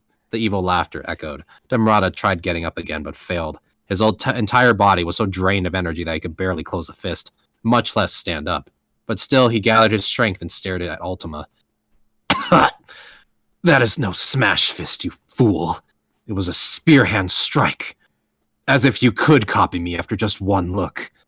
But the power behind it was excellent. Call it Bloody Death Hand instead, perhaps. Damrata gazed upward, a satisfied look on his face as he beheld the sky and remorsefully chuckled to himself. He was completely defeated. Long before he could change or challenge Guy to a final battle, the Demon Lord Rimuru's forces had crushed him. Perhaps some of the Empire's elites would survive, but it would be impossible to rebuild their position. Emperor Ludora has no time left to wait for the next opportunity. Before that, he needs to... Your Majesty, Damrata muttered, looking back on his life. Will you listen to me, Damrata? What is it? If it's more boring complaining, please save it for Lady Valgrind. Or are you complaining at her, actually? Then bring it to her, not me. I don't want her to think I have a grievance with her, too. You really are a cold person, aren't you? But no, this is serious. What is it? He didn't want to know. He knew from the moment he looked into Ludora's eyes that this was a serious matter. But if he heard about it, their current relationship would cease to exist, and Damrata didn't want that. So it appears that every time I reincarnate, it wears my heart out a little bit. That, or the soul, the way Guy describes it. But either way, if this goes on long enough, I may wind up not being me any longer. The resurrections of the hero Ludora were not magical in nature. They involved a special ritual crafted to help the new body inherit the old one's overblown magic force. Excuse me. This was the cost of becoming both a god among mankind and the owner of a force that even surpassed that of a true dragon, the ultimate spiritual life form. It was up to Ludora and his own skills to manage that process. Damrata had no solution for him. The wearing of the soul, you say, and it would cause your majesty to cease being yourself? Right. That's a funny joke. But I'm not so naive as to take it seriously and reduce your workload, you know. Eesh. Still all serious like that, huh? I think that's what I'm best at, yes. Maybe so, yeah. Well, forget about it. Stupid to ask anyway. I will do just that then. There was no forgetting. Damrata was just running away from it. He wanted to serve Ludora forever, maintaining the current relationship they had. So time passed. I knew it. Every time I'm reborn, it seems, I lose something important to me, little by little. The problem is, I don't even know what. Your Majesty. Hey, Damrata. Yes. This is an order. When I am no longer myself, I want you to kill me by your own hand. Emperor Ludora! I can't really ask Valgrind to do it, can I? Damrata had struggled mightily to keep himself from saying he couldn't do it either. This was the heartfelt wish of his best friend Ludora. There was no way he could deny him. That is a terribly weak-minded thing for you to say, my liege. But should that happen, I promise you that I will settle your affairs for you. So please, I hope you can rest assured as you go about your political duties. You never change, do you? Then it's settled. It was a promise made on a distant day, and time marched on again. I am tired. I can only keep Michael, Lord of Justice, from going out of control for so long. Absolute justice is no better than evil. When you get down to it. For there is no such thing as a justice that can be accepted by all. Your Majesty. Damrata, do you remember your promise with me? Of course I do, my liege. Ludora smiled. Good then. He changed his expression, giving a stern order. Damrata, I hereby order you. You must find someone who can overcome Michael, Lord of Justice, and defeat me. and defeat me, excuse me. Should you fail yourself at it, it pains me to ask you to do this, but while I am still myself, I need to take all possible precautions. The order was tantamount to Ludora asking Namrata to wipe him from existence, but Namrata had no choice but to nod. You have my word, Your Majesty. Thank you, Ludora replied, and my apologies. His eyes pointed far away, his speech pointed towards no particular target. This Michael was entrusted to me by a friend, but looking back, it might have been too much power for me. Whether I win or lose my game against Guy, I think next time will be the last occasion I ever use it. I intend to use it well, but if you see any signs of it going out of control, please do not hesitate. Stop it, and stop me as well. Yes, my liege. Please. Ludora closed his eyes, recalling the oath he had given to Valdanava, the Star King Dragon, long ago, and feeling frustrated at his inability to keep it. A small murmur escaped from his mouth. If you fail at this promise, I will apologize to you in the afterlife. Damrata, pretending not to hear it, quietly left the room. Some ellipses. Choking on the blood seeping out from his own mouth. The ellipses is we're changing scenes from the flashback to the present. Mm-hmm. Choking on the blood seeping out from his own mouth, Damrata was brought back to reality. He seemed to have lost consciousness for a few tenths of a second. Your Majesty, I owe you an apology. You gave me your orders. I failed to fulfill them. In his inner consciousness, already threatening to fade again, Damrata attempted to state an apology, but it was not meant to, or it was not to be. All he did was cough up blood again. There was regret, but there was also relief. To Damrata, the edict to seek out someone to kill his beloved master was nothing but pain. It had made him suffer for far too long, and of course it would, because to Damrata, Emperor Ludora was every bit the brilliant hero he had always been. How could I ever kill the one who I value so much? Why did it have to be me? Couldn't it have been someone else? Without you, I would have no lingering regrets about this world. I would gladly join you on your journey to the afterlife. That was what Damrata truly felt. The game between Ludora and Guy was of no importance to him. What mattered was Ludora's will, and the way that will was reflected by the world. Guy Crimson was an arrogant demon lord, but he was no tyrant who refused to listen to reason. His rule was absolute, but he still worked on a proper framework of rules that he stuck to. He and Ludora had different ideals, but they weren't incompatible with each other. From Damrata's point of view, they could have come to a mutually acceptable agreement. Guy would never move on his own. Ludora was sure of it. That must have been why he issued his orders to Damrata. But if they understood each other that well, why did they even bother keeping up with this game? It made Damrata wonder, but there was no way he could disobey Ludora. So in the end, he carried the order out. The journey would bring him all around the world, but after leaving the Emperor's side for many years, he found the right candidate. This was Yuki Kagarazaka, a boy who had an extremely unusual ability, anti-skill. Even ultimate skills could be nullified by this. Damrata was overjoyed to find. He was glad to find something that could work against Michael, Lord of Justice. But the results were disastrous. Yuki was now square in Ludora's hands and could no longer be relied upon. So Damrata lost his ace in the hole. But now another question arose. Why did His Majesty try to rule over Yuki? Huh? Ultima reacted to the unintended murmuring. Damrata didn't answer it. Ludora himself ordered Damrata to find someone who could kill him. Why would he then interfere with that effort? Or maybe Damrata just didn't want to admit it. The signs were there from the beginning. So it really was true. His Majesty, Emperor Ludora, he's already... Damrata kept muttering as if suffering from a high fever. What are you talking about? Ultima was sounding clearly irritated, but her voice would never reach him. He was far too absorbed in his own thoughts, a pre-death moment of clarity. His mind was sharper than ever, and now it could arrive at the truth. Ludora burned with his ideals, his drive to unite the world and establish a lasting peace. He dreamed of an end to conflict and poverty and the rise of a more developed mankind. Only when the entire world was united and at peace could everyone live as true equals.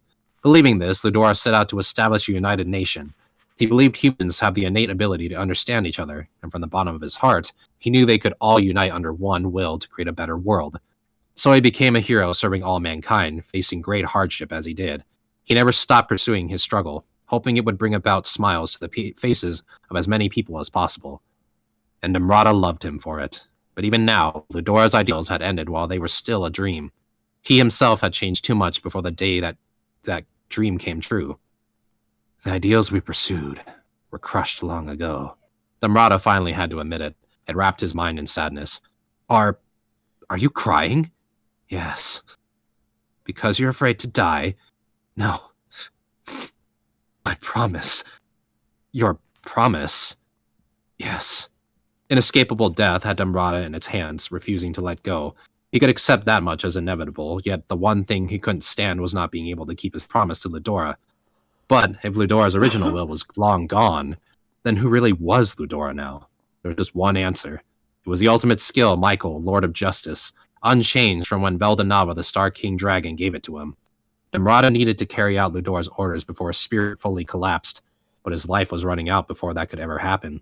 He wanted to curse his own incompetence, but even now, he decided the situation was not at its worst. He had to stop Michael at all costs, and if he failed, he needed to find someone to entrust the task to. That was Ludora's order to him, the promise he had to keep, and he had found Yuki for that. But there was one other candidate he had in mind. Rimuru, the fearsome demon lord, his greatest enemy and also his greatest hope. I want you to kill His Majesty. Kill Ludora for me. Huh? Why me? It doesn't have to be you. Can you at least relay the message to the Demon Lord Rimuru for me? Ah, come on. Let me do the honors, because I'm sure open to taking the job. I was planning to kill that Ludora guy anyway. Ultima was always up for satisfying a new whim. She wasn't going to take this job for free, but she did have a liking for Damrata. They had fought for only a short time, but for someone with an infinite lifespan like Ultima, battle was about quality over quantity anyway. This was an intense battle, packed with ups and downs from start to finish, and after that experience, she was willing to forgive just about everything. Then let me ask you one more favor. What? Protect him. Protect the boy, Masayuki. Damrata was fully convinced. No. Yes. Come on. They're already dropping hints all over the place. They are so dropping hints all over the place. All right. Okay. You get Damrata was fully convinced. I think I get it. Okay. Let me Damrata was fully convinced. Masayuki was the one. Well, sure, I guess. But you got a reward for me, right? Demons never work for free. That wasn't an absolute rule. There were plenty of loopholes, but Ultima was feeling selfish. She wanted to annoy Damrata a little, so that's the approach she took. But the question still relieved Damrata. He felt a new peace, like his heart had been freed. Your reward is all of me. I entrust you with my soul, and all of my skills, etched deep into my body. That'll work, I guess. Ultima reluctantly agreed, making Damrata break out in a smile, and then, Your Majesty, I will come to you now. Those were Damrata's last words. He breathed his last and died, as if falling asleep. So the curtain finally came down on the long life of Damrata, Lord of the Fist, former Prime Minister of the King of Nazca, and close personal friend of its united Emperor, Ludora Namul Nazca. Now Ultima stood alone in the battle arena of an alternate dimension. Well, that's no fun. His heart core disappeared on me. I was going to offer it to Sir Rimuru, too. Despite that saddened muttering, Ultima still gently wrapped Damrata's body in her 12 wings. As they agreed upon, she took all of him as her own, and that was the end of the battle between the two. One Lord of the Fist ended his life, and a new demon of the Fist was born. Damrata, at the very end of his life, had given one of the worst demons in history one of the most dreadful powers known to mankind. If he knew about this, would it have filled him with shame? Or would he be happy to learn that his craft would be used by a third generation? Now that Damrata was gone, there was no way to know. It would be up to the survivors to carefully weigh the fallout.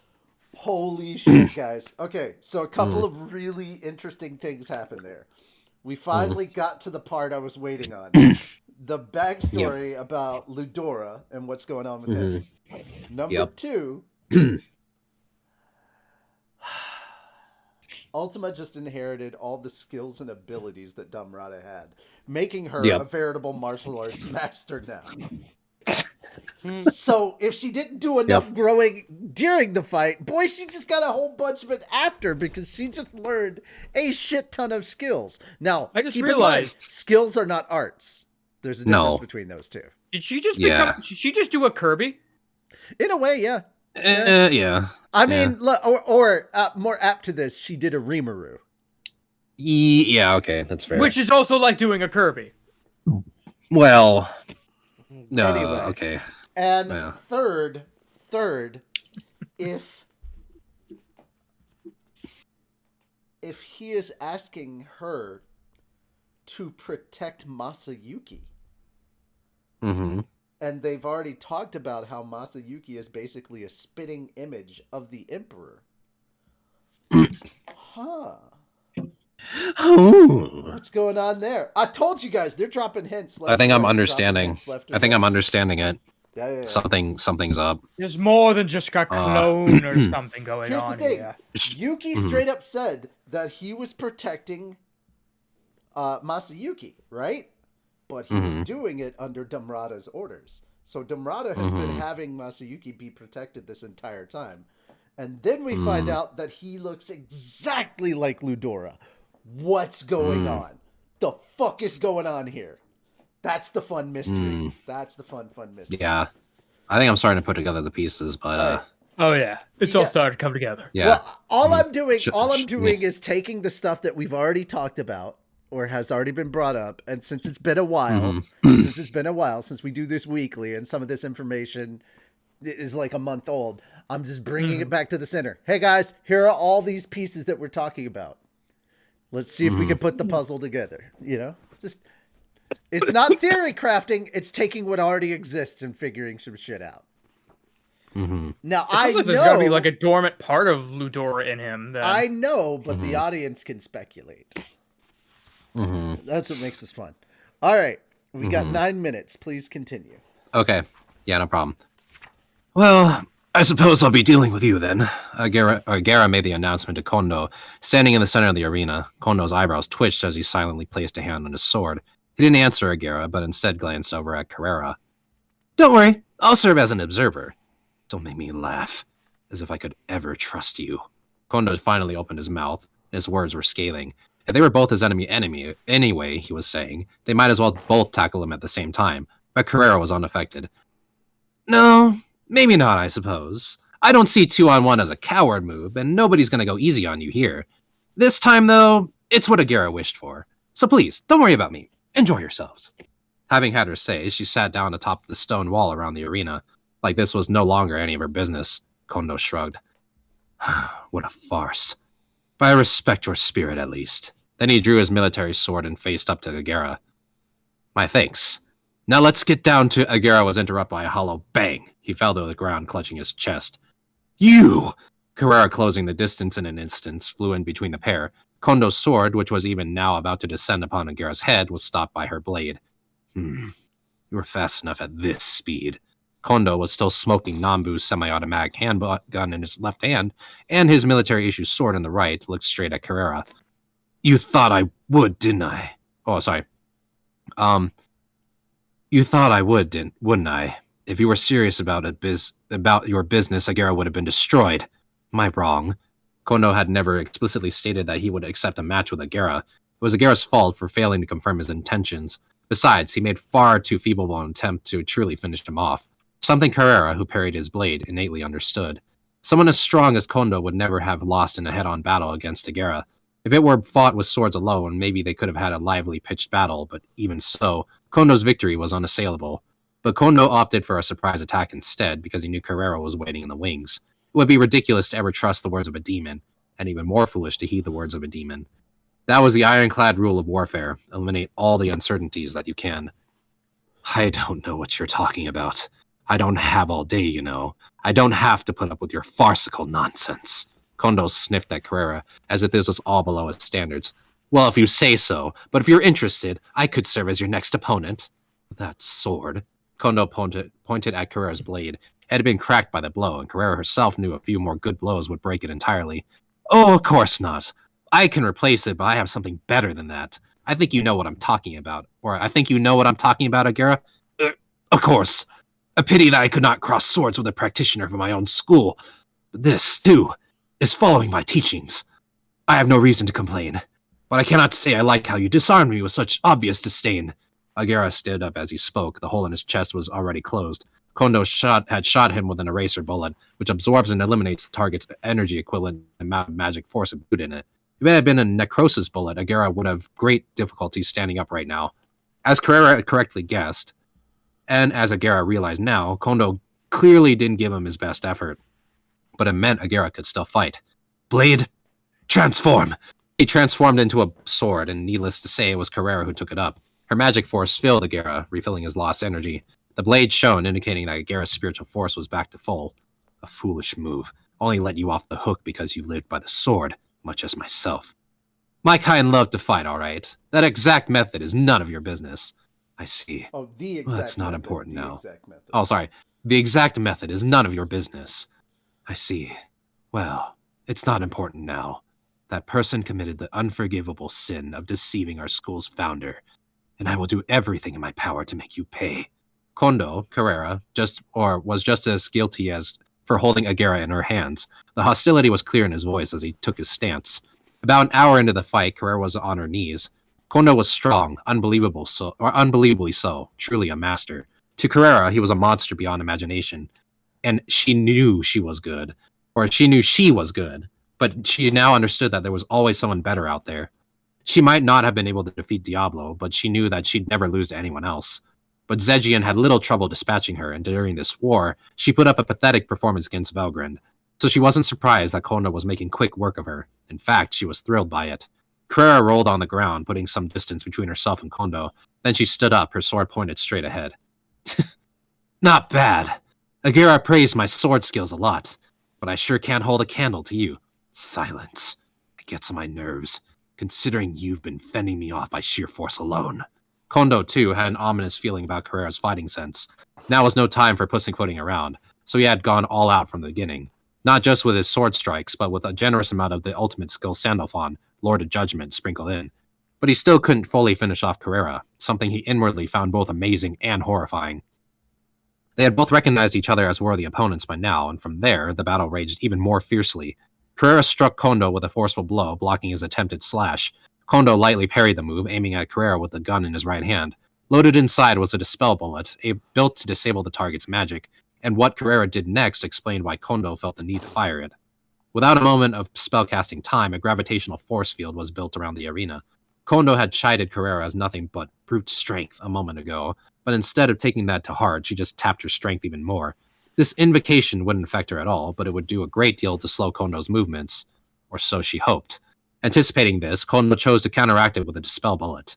His strength lay very much in the versatility of his skills. The ultimate skill Sandalphon had 4 effects in all, and he could tap into one or the other depending on what the times called for. The removal bullet broke down its target's defensive barriers, the dispel bullet blacked out magical effects, the necrosis bullet destroyed magic-based healing, and the eraser bullet was a highly precise magical strike, identifying the target's essence and consuming its energy from the inside. All these abilities could also be placed together in a single all-powerful shot, the Judgment Bullet. Up to now, Carrera was still daring enough to cast magical attacks that required spellcasting time. That was in the past now, but even so, all of her spells were being cancelled out the moment the magic invoked itself. Kondo had an accurate beat on her, and he wasn't making any mistaken choices. What's more, he could fire any kind of bullet he wanted whenever the opportunity came up. If she couldn't assassin a deal with them, even a single one could be a painful blow to Carrera. One moment off her guard and the duel would be over instantly. Kondo was carefully analyzing this battle, not letting his emotions get the better of him. It was a mechanical approach even, spot the enemy's weak points, figure out the flow of magical power, and take suitable countermeasures. That was all there was to it, but by sticking to the fundamentals, Kondo had reached his position as strongest in the Imperial armies. That made him the exact opposite of the emotionally driven Carrera. But still, they were also similar in some ways. "You're a pain in the ass," Carrera said, shaking her head before asking in a friendly manner. "How do you know when I'll cast magic?" Kondo gathered his breath as he replied, "It's simple. I just thought about what I would do in your situation. Aha! A very simple explanation." Once again, Carrera found herself liking Kondo, but at the same time, she grew increasingly aware that this was an adversary like none other. He's reading the magic flow required to cast a spell, then cutting it off with complete precision. And that's how he phrases it? Come on. "What would I do?" sounded like such a trite excuse, but even as she bitterly mused over that, she couldn't hide the joy on her face. Having an opponent you could fight at full force against was sheer bliss. The Demon Lord Leon, for example, was a fighter whose strengths even Guy attested to. She expected a satisfying fight against him, but he refused to take the bait on her provocation. It was tremendously frustrating and disappointing, but if she had Kondo now, she could enjoy herself to her heart's content. To her, after all, the process of the fight was far more important than the outcome. Well, good. Very good. Kondo was your name, right? You're the greatest enemy I could ever want! Kondo was sniffed away by sniffed away the phrase. Praise, preferring to express his opinion with his sword instead of his tongue. He slashed at Carrera, and even his left-handed single-hand strike was true. A truly beautiful demonstration from a master swordsman. And Carrera had to rely on both Agera's skill and her own intuition to parry the barrage. After a while of this, a certain habit of Kondo's began to dawn on Carrera. His left hand held the sword, the other his gun. That was his fighting style. But when he fired his gun, his eyes and finger muscles would involuntarily move in tandem, revealing the bullet's trajectory. It was a tiny quirk, something only Carrera could ever have spotted, but the flaw was still fatal enough to potentially decide the fight. Here! With perfect timing, Carrera swung his sword away. Kondo, about to fire a gunshot, failed to immediately respond, and despite himself, he held out his gun to catch Carrera's sword. His reaction speed was up there with the best in the world, but it wasn't enough to stop her. Let's see you pick on me now! I've just taken away one of your weapons! Thanks to the twisted, off-balance stance he took to stop Carrera, he couldn't fully resist the demon's powerful strike. It wound up costing him his gun. The Nambu semi-automatic clattered to the ground. Carrera was delighted to have this bit of revenge against Kondo, but then something gave her the creeps. As soon as she felt it, Carrera followed her instincts and jumped back from the spot. Kondo's sword cleaved through the air. Missed my chance. The next thing that fell to the ground was Carrera's severed left arm. Not even her orichalc skeleton could resist the force behind Kondo's blade. You! Carrera was enraged, but her heart remained calm enough to recognize the reality of the situation, even though she was trembling in humiliation. Now she knew that she'd never defeat Kondo like this, and as if to prove it, Kondo was now holding his military sword with both hands. It was a complete picture of beauty. He seemed like a completely different person from before. He had no intention of relying on his gun from the beginning, and now, Carrera understood that he was trying to create an opening to lure her into all along. Once again, Kondo had been looking down on her the entire time. He was at least an even match for her with his blade alone, but instead, he was putting on this show the whole time to hide it. He was hoping to take me down easily with that, I'm sure. But even a master like him's using dirty tricks instead of showing off his full talents? I find that hard to forgive. It made Carrera let out a shout. How dare you damned human beings berate us! In a fit of rage, Carrera took a step forward to tear Kondo to pieces, but at that moment... Lady Carrera, please wait. Yeah. Sorry, I thought that was Seal. Agera, still fully transformed into a sword, spoke to her. Carrera and Agera were now sorry. Stop. There was a pause. Go ahead. That's the place where your reading ends. Moon, take over. Mm-hmm. Oh, also posture check, everybody. Yeah, perfect. My back was starting to shrimp. And stretch. Thank you. Oh.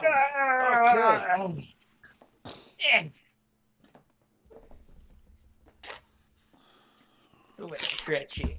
Now let's pick up. Yeah, there you go. Jesus. All right. Moon, I cannot hear you if you're talking. Yeah, he's muted. Anyway, yeah, I was typing something, so I turned the mic off. Okay, gotcha. Like so on glad the you didn't computer. start reading yet. But anyways, just to make sure we're at the right spot, about an hour into the fight. Wherever the dots were. No, Carrera and Agera were now almost as one. That's where That's right. that's where we left off. Mm-hmm. Okay.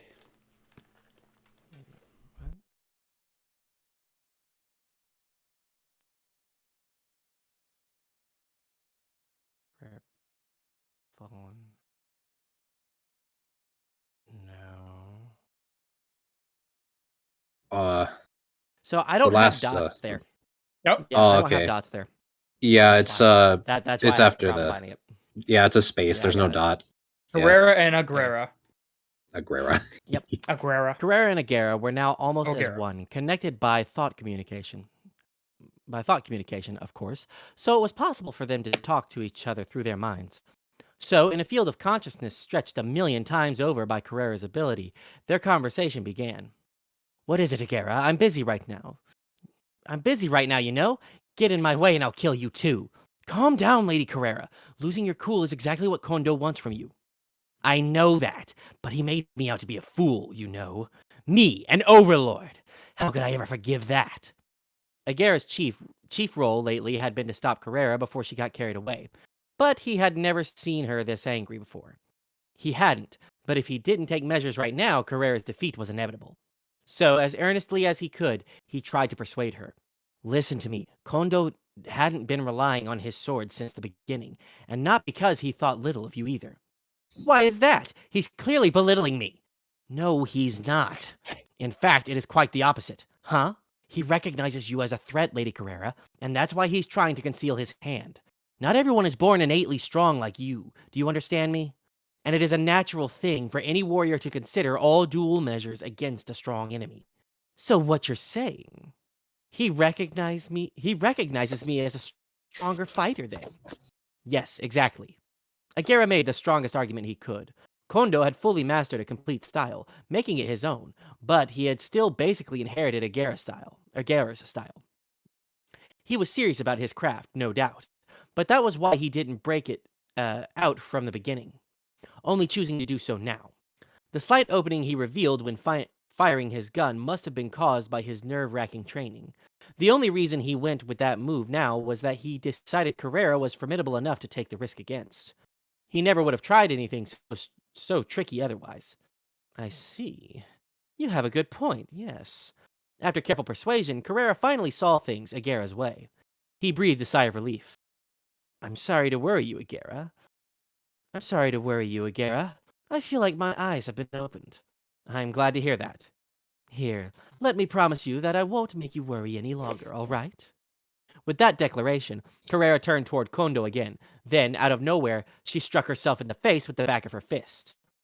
It was a full-power blast, one that seemed to make her head explode, but unperturbed, she flashed Kondo a smile. Oops, did I startle you? Well, don't worry, I wasn't being very cool-headed about any of this. I mistakenly thought you were looking down on me. But you humans really are amazing, aren't you? You really will play all kinds of tricks to win. The idea never occurred to us, so it's kind of surprising. She was all smiles about it, but now she realized how important it was not to underestimate your enemy. She was by no means letting her guard down, but without Agara, she would have been taken in by Kondo's scheme just now. She used to allow herself to be endlessly selfish, but the past was over. She was now a loyal servant of the Demon Lord Rimuru, and so she acted in accordance with her orders. Defeat was one thing, but death would be unforgivable. Carrera admonished herself. That's what that blow was for. That, and as a way to state her resolve. Carrera recognized Kondo as an adversary, one of the same rank as her. It was a very sober thought, quite unlike her typical capricious self. Like, no way, you know? No way I would ever go all out against a human, you know? Knowing she was the strongest of all races made her conceited enough that she never really gave her all before. She thought that Kondo was going easy on her, and it required Agara's intervention to put an end to that. It was a blunder, and now that she realized it, she finally got serious. She flashed her horrible smile, one that looked boundlessly beautiful to Kondo. So the demon's treating this seriously now. A rather unwelcome turn of events for a hapless human such as I.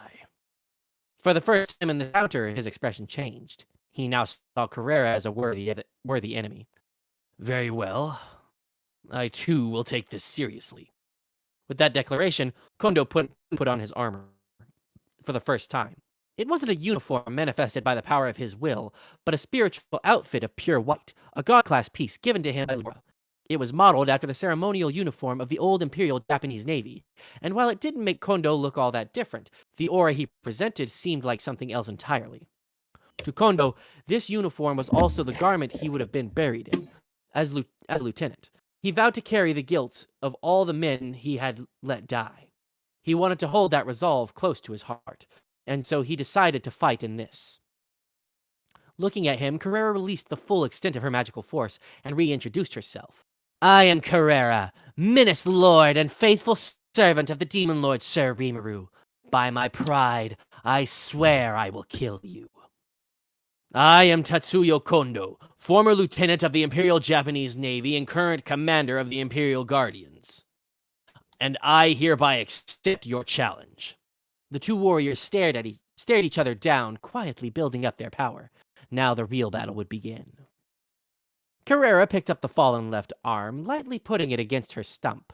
That alone was all it took to reattach it like nothing had happened. A little unfair. Oh, don't be that way. Sir Rimuru gave me this precious body. I can't afford to leave even a scratch on it. The conversation was light at the moment, but both sides were looking for an opening. Kondo had his reasons for letting Carrera heal her arm. Now that he had given up his sidearm, he'd be fighting exclusively with his sword, the default form of the Oboro school. On the other hand, it meant he had no other secret trick left to pull out. Other hand. He was deadly serious about this, putting everything he had on the line. And now that he held his sword in both hands, he was confident that no enemy could defeat him. Kondo's unique skill, Decipherer, allowed him to fully grasp Carrera's movements. Every twitch of her muscles, the flow of magic force throughout her body, even the telltale signs of a spell was about to be invoked. This was linked to the ultimate skill Sandalphon, and its performance went far beyond the realm of a unique skill. That was why he didn't miss the fact that Carrera's power was growing at an alarming rate. It was a true torrent of force, all but symbolizing sheer tyranny. And yet there was no stagnation at all to the flow. It all moved as one, as if unified by some great will. This mighty deluge would normally have resulted in a powerful explosion, but Carrera had it fully under control. What a monster, Kondo thought. Not even a trace of the grievous arm wound he landed a moment ago remained. Even her clothes were repaired, in what seemed to be a cruel joke. All this raging energy was concentrated on the demonic blade Agero had transformed into. Being united in mind and body with Carrera completed the cycle. Kondo could barely abide by this, but now he noticed a sign that troubled him even more.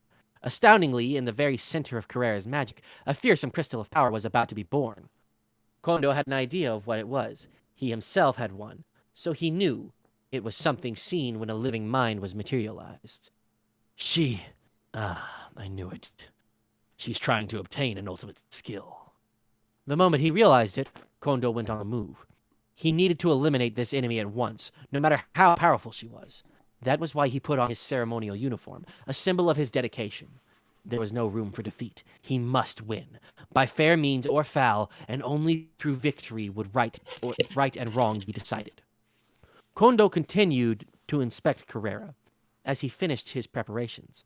His sword was all he had left. Pushing all his power into it, he slashed at the demon. Good. That unwavering eye of yours, it sends me into ecstasy. Kondo continued to swing, not lending an ear to Carrera's squeals of joy. His swings were parried by her demon blade, but the power of Kondo's military sword was nonetheless massive. Without Agera's will housed within, it might have broken her weapon right there. It was a honed, heavy slash, one that made Carrera grunt out loud. The secret to this military sword's force lay in the will placed inside of it. Kondo's ultimate skill, Sandalphon, worked on more than just bullets. His will, his soul was in this sword, and only then was the true essence of his power revealed. That was Kondo's true secret move, and when he had to fight for keeps, that's how he did it. So Kondo's onslaught began, immediately putting Carrera on the defensive. He was determined to end this bout before Carrera could awaken to her ultimate power, using every trick in the book to push her into the corner.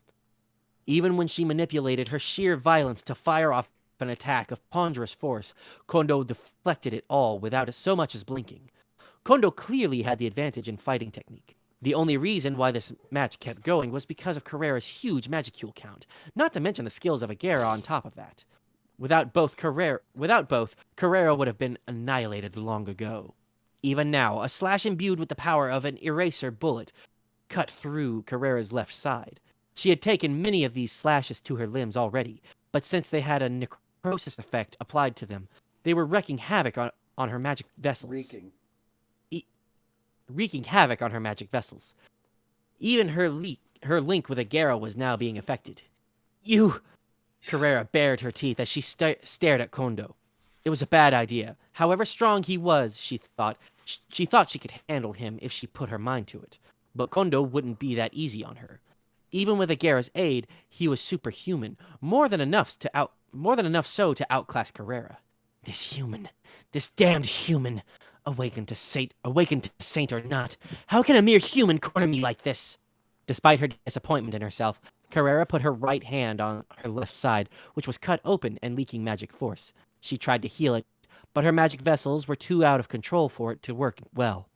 Normally, a wound of this level could be repaired without conscious effort, but even when she actively tried to heal, it was still like this. No matter how bold and careless Carrera could be, she was fully aware that this was an awful state of affairs. As Kondo knew, the strength of one's will can also affect how superior their power is. Kondo was a man who had attained an ultimate power entirely on his own, compared to Carrera, who had an unlimited lifespan and lived her days however she wanted. The nobility of his character was without question. With the pain that was torturing her even now, Carrera understood the difference. A skill is meaningless if it is just given to you. Only when you wish to acquire it can you make the most of its essence. Carrera was superior to Agera in all respects: species, physical prowess, vitality, everything. Thanks to Agera's aid, she was equal with her opponent, but she couldn't win. In fact, they were on the verge of defeat. If this keeps up, will we lose? Will I be destroyed? Killed? Me, one of the overlords of the all-powerful demons. It was absolutely unacceptable. Carrera's pride would never allow it, and more than anything else, it'd be against the orders of Rimuru, her beloved demon lord. If it ever happened, she feared it'd be such a blunder that he might kill her 1,000,000 times and still not feel sated. She might have been fearless in all other ways, but not being able to follow Rimuru's orders terrified her. I could never allow it. As soon as she shouted that, I could never allow it! As soon as she shouted that, Carrera's bloodshot eyes ogled Kondo, forcefully regenerating her body to heal the wound. She readied herself. Deeper, stronger than ever, she made a wish to beat the man before her. Until now, she had only been fighting with her all-dominant demon force. But it wasn't enough. Those who dwelt in the ranks of the ultimate were untouchable to her. As true for Diablo as it was for Kondo. She knew now that anyone who awakened an ultimate power was impossible for her to defeat. And if they were, she was no match at all for Guy Crimson, who stood at the very pinnacle of the world. Simply boosting her power wasn't enough. No matter how hard she struggled, she'd only be cannon fodder for the more powerful. Now that she was fully cornered, it finally dawned on Carrera. If she wanted to fight the truly powerful, she needed to understand herself more deeply. And what she needed the most for that was a strong will. And that was the moment when Carrera, a spiritual life form, sought the power of will, the very essence of it all. In that case, let me help you a little. She thought she heard a voice, and the next moment, Carrera felt something that had been nagging her in the back of her mind take shape. She turned her attention to it, the manifestation of her wish, her determination. Until now, it was just pure power raging inside of her, something she controlled and tapped into as necessary. Now, however, it was time to recognize that power as her own and release it. But any ultimate power needs a name. My power. Let me give you a name. You will become my skill and further release your force in order to fulfill the role Sir Rimuru gave me. Your name is the ultimate skill, Abaddon, Lord of Destruction. Abaddon, the Destroyer, the one who destroys, and the King of the Abyss. For the Menace Lord, no power could have been more appropriate. Now she finally had it. The absolute, undeniable power to destroy everything. The ultimate skill, Abaddon, Lord of Destruction. It was the embodiment of all Carrera's desires, a fearsome power that, once released, would bring certain destruction to its opponents. It took encountering a truly powerful enemy for Carrera to desire power for the first time, and now the encounter was about to come to an end. This isn't funny, Kondo thought. Just when he was about to finish her off, Carrera had awakened to her ultimate power right before his eyes. He wished he could tell her to stop with that nonsense. But it was too late now. He had tried to deliver a fatal blow to her on several occasions, but no matter how many times Carrera fell, she kept getting back up. He used a removal bullet to slash. I get up again. You never gotta keep me down. Keep me down. Get knocked down. Get me down. We'll be seeing. He used a removal. She'll be swinging. She'll be winning. And you win it. There we go. Okay. All right. Anyways, He used a removal bullet to slash through her barriers, then a necrosis bullet to disrupt the magical flow within her. Then once she had accumulated enough damage, the power of the eraser bullet ability took center stage. This should have been settled long ago, and yet, despite all his earnestness, Kondo was unable to defeat Carrera, and now her power was awakened. It was, as he was keenly aware, a terrible mistake. Well, wonderful. If only I had any judgment bullets left. Perhaps it was Kondo's nascent timidity that made the thought come to his mind. A judgment bullet was a true Joker card, something he could only produce once per day, the strongest blow he could muster, but he had used one not that long ago to bring Veldora to his knees. Begging for something he didn't have in a life-or-death battle was the height of foolishness, something very unlike Kondo. Here she was, the formidable foe before her who had just gained... my bad. Here she was, this formidable foe before her who had just gained an unknown power. The mere thought put him in a somber mood. But he could... Wait. Here she was, this... Put before... Yeah, it was a mistype on the book's part. Mm-hmm. Good job. Yep. The mere thought put him in a somber mood. But he could still rally himself. Now that he had his ceremonial uniform on, it was his duty to fight through the battle, never wavering in his resolve. But as he took up that duty, he spoke to Carrera, revealing his personal feelings for the first time. You are all so unfair. She laughed at mankind as feeble, and rightly so. In terms of species, the difference in status was like a chasm, impossible to fill. Even Kondo felt justified in complaining about it a bit. Carrera gave this a satisfied nod. Yes, of course it is. We are the strongest species, after all. But I think you're being rather unfair too, aren't you? It was the greatest compliment Carrera could give, in her own way. She had already recognized him as her equal, and thus, with the utmost respect, she was ready to challenge him full bore. Pointing her sword at him, she assumed a fighting stance, making sure her guard was up. Abaddon, Lord of Destruction, activated itself in both of her hands, a massive force circulating through them. The space between her and Kondo was filled with black and white light as huge amount of magicules transformed into energy, the shock waves alone threatening to blow them away. Carrera could control it all through conscious focus alone. Allow me to show you everything. Giggity. I'd appreciate it if you didn't.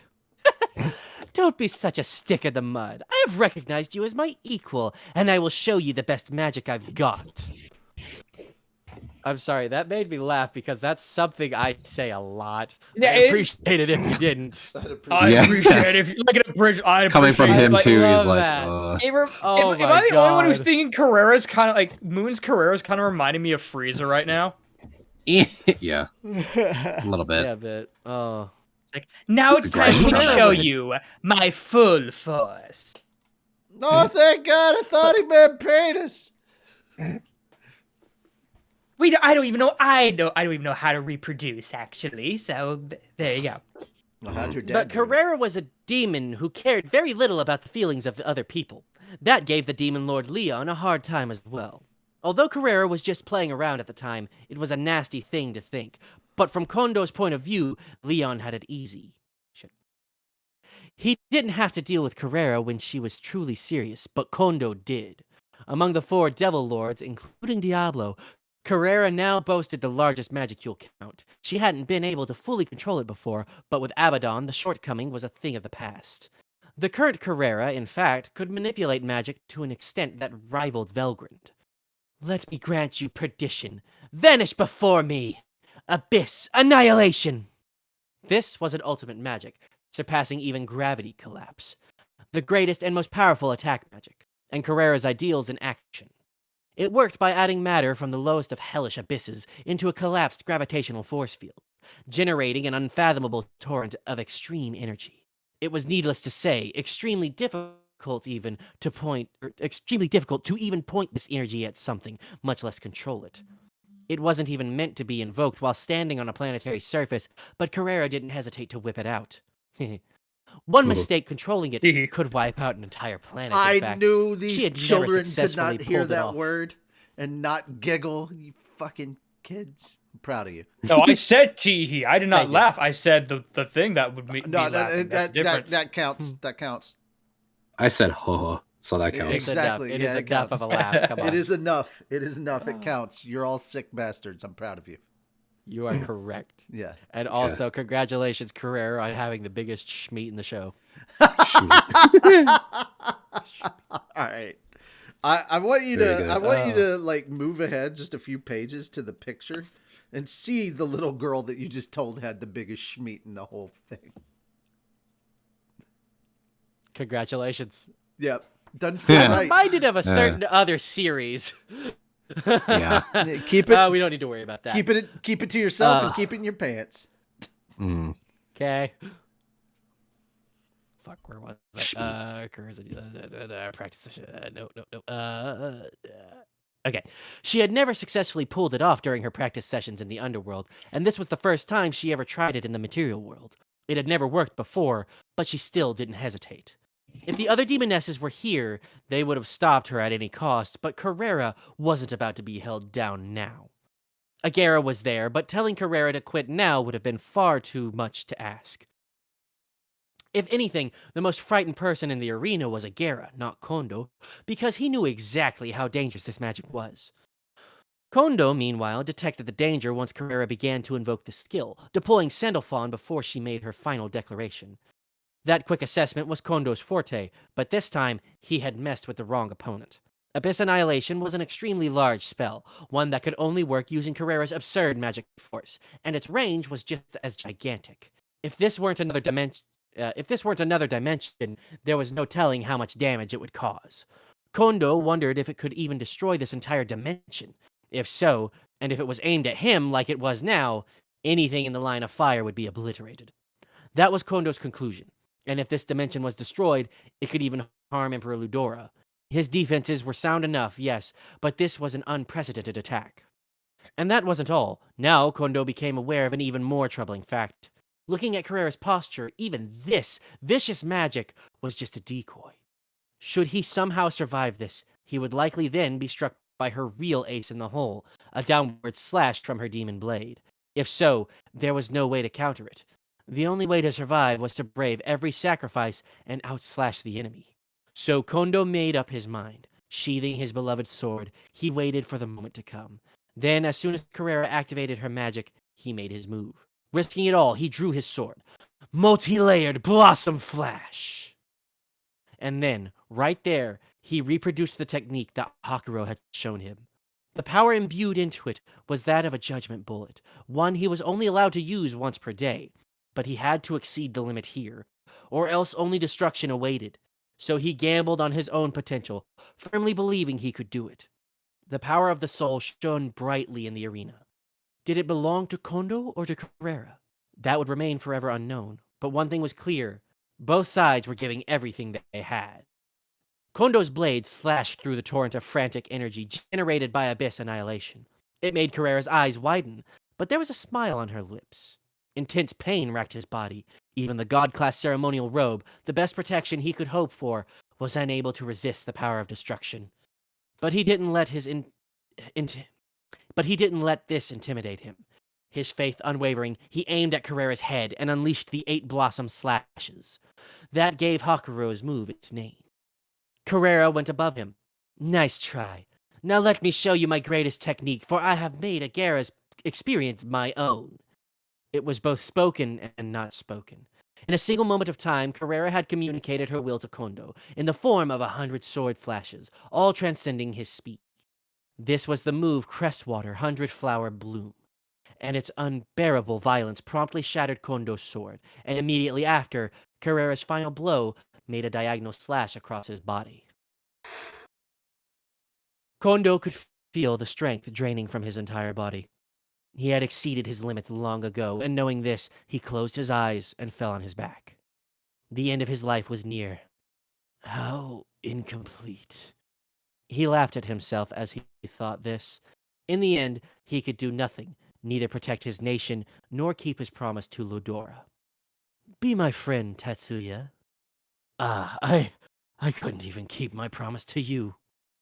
Kondo's heart was filled with regret, the thought of the unfulfilled promise making him feel ready to burst. Tetsuya,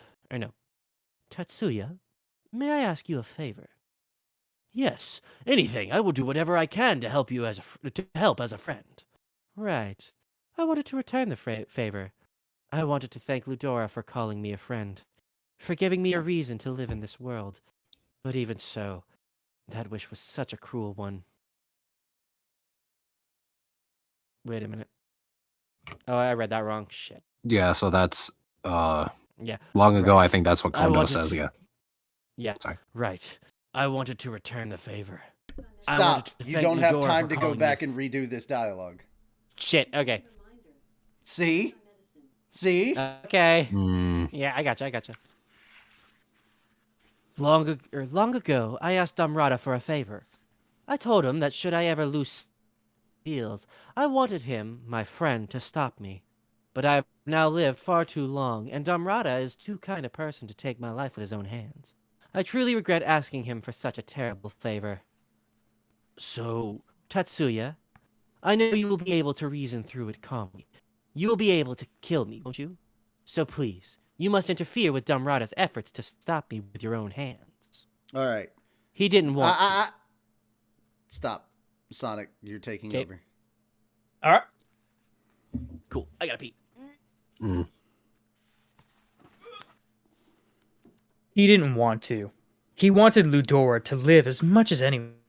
He was an intelligent man, reasonable, and always keeping his eyes on the prize. He was like an idol to Kondo, a lord he can always strive to emulate, but never equal. He was the one who stopped Kondo before he can turn the blade upon himself. Despot, after failing to protect his home country, Emperor Ludora, the great hero. Wait, what? Hold on. Hmm? Despondent. after Despondent, failing thank you. His country. Yeah. Despondent after failing to protect his home country, Emperor Ludora, the great hero. Emperor Ludora? Emperor. Okay, so Emperor. despondent. Despondent. Means in low spirits from loss of hope or courage. I assume, like, yeah, Mhm. something like that. He was pretty depressed. Yeah. Mm. Pretty desolate, if it were. But he still nodded, for he knew of Ludora's suffering. His body, his shining soul, had long since reached its limits. He had reincarnated himself many, many times in his quest to control his special skill, Michael, Lord of Justice. Thanks to Decipherer, his own unique skill, Kondo felt he understood that better than anyone else. Even more than Velgrin. In all likelihood. Even more than Velgrin in all likelihood. Velgrin had grown blinded by her love for Ludora, so much so that if she knew the favors he asked Damrata and Kondo for, she'd likely be furious.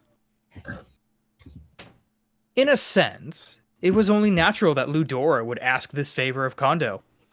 He had noticed that his emperor, and so he had noticed, he had noted, sorry, 1 second. Yeah, we- It's a little dry there. He had nodded at his emperor, and so he had to keep the promise. That's what making a promise meant. That is what making a promise meant after all. But that time was far away. Ludor was still alive and well, in full in control of his faculties. Or was the reality the case? Or is that really the case? Looking back, there was a few irregularities he could have picked up on. The cold eyes he'd revealed at times, the occasional heartless decisions he'd hand down. That was the only Ludora Kondo knew, but he could understand how it must have tortured Damrata. If Ludora was alive, he thought, why should Damrata be so distressed about it? Looking back, it was pretty silly. It was a pretty silly thought to have. When did it begin? When did Damrata begin to make serious moves towards this effort? Did I oversleep? Did I overlook something important, perhaps? He had interfered? No. Interpret. Oh my god, what is wrong with me? He had interfered. No, I was right. Like that didn't seem right for that sentence. Yeah, you're fine. He had interfered with Dumrata as ordered. Oh, okay, I've seen now. He had interfered with Dumrata as ordered. But perhaps that was a serious mistake. When they first met, Ludora was absolutely a shining presence, but Kondo had missed his transformation. As soon as Kondo realized this, he felt the gloom in his heart clear out, as if the shackles had firmly been undone. Yes, I suppose I was long ago under Michael's influence as well. How pathetic, he thought. And it was. Right when Dumrata was about to murder Ludora, he should have acted first instead of interfering. Perhaps he would have been able to stop Ludora then. What a mistake. There was no taking that back now. Kondo didn't know why he had been freed from Michael's control, but at this point, he could no longer move a finger. All that remained was to wait for his body to rot away. My liege, I am useless. I couldn't bear your suffering alongside you, nor could I do anything to alleviate it. And even that promised to free you. His role was to stop Ludora, but there was no one carrying that out now. His life would surely end in regret. Oh, the sad dots.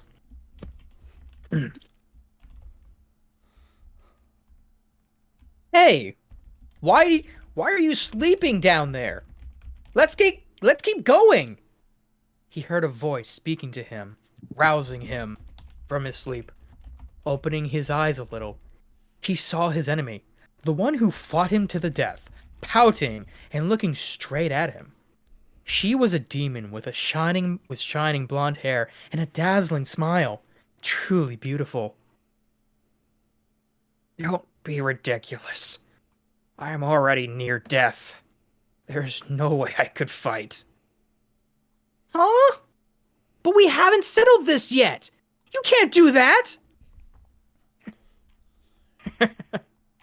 Settle this? Yes. Indeed. In the end, you are so unfair. He doubted it was coming across, but Kondo still smiled faintly at Carrera's words.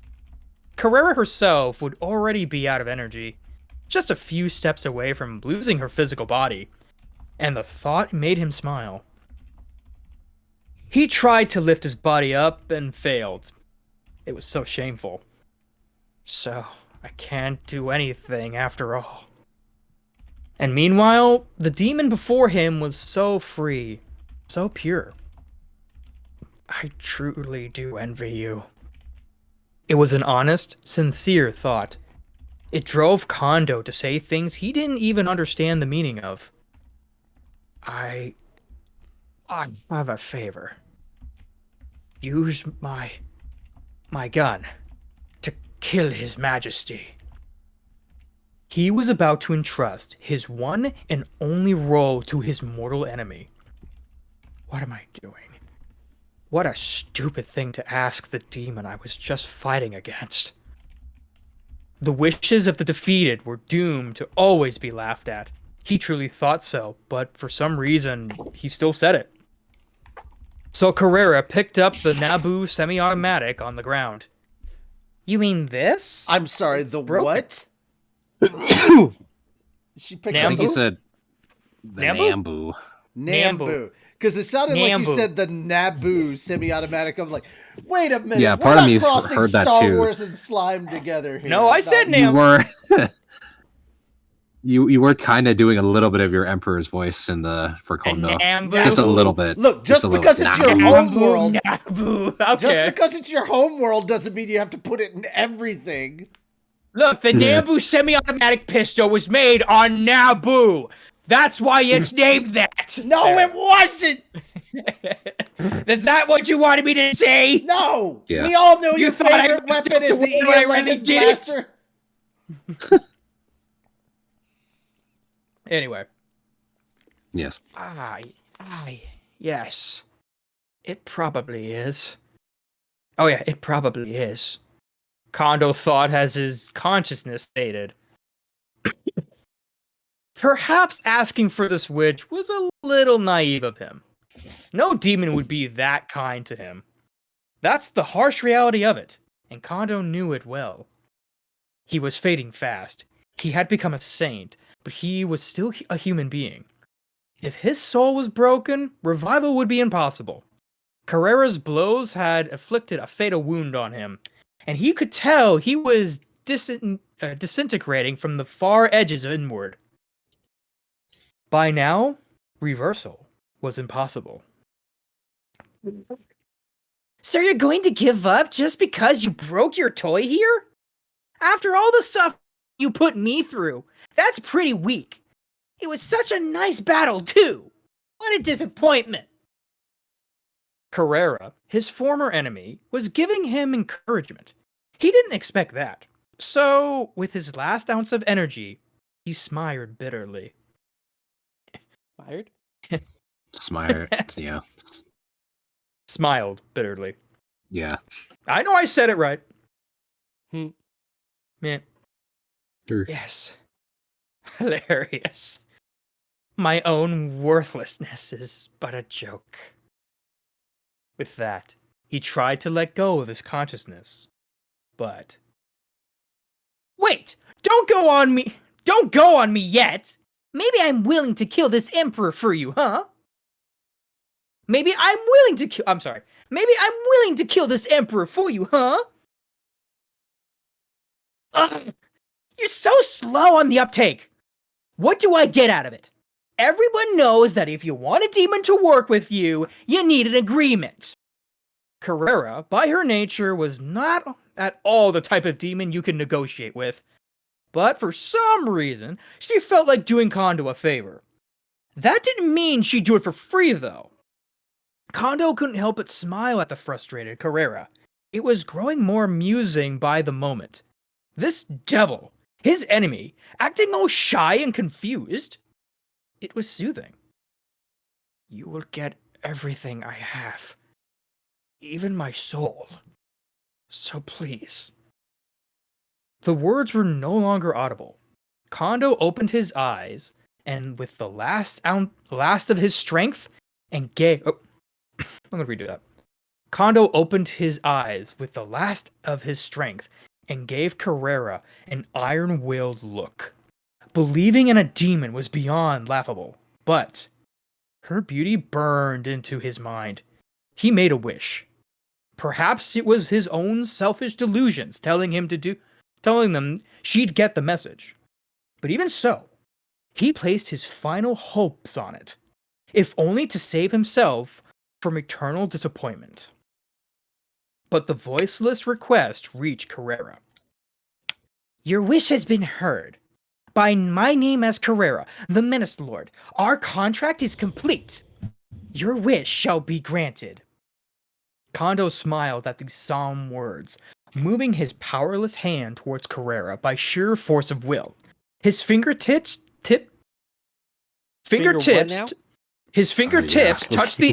touched the gun. His fingers lightly brushed her tits, okay?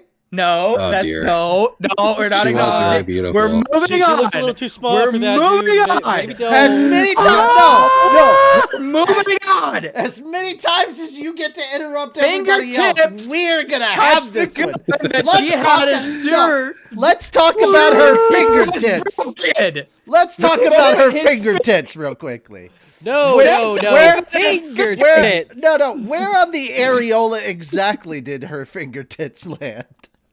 Oh dear. I'm choosing to ignore this Yeah, and move we tried to on. do the Yeah. same. The moment his finger touched it, the Nambu, 'cause I know people are going to complain about that too, semi-automatic glowed a golden shade. She touched power his had- tits on Naboo? Yes. They're worse. Was it at least by the waterfalls? Chat, I hate it here. I feel like I'm being I hate bullied. it here. I'm like, Oh, who's the God. manager of the Well. HR He department? does this shit. He does this to shit. Whale. He does this shit to us all the time when we do it to him. I'm feeling bullied. I made a mistake on one word. I knew I corrected him. Like, nope, I need to move on. We're moving Finger on. tits.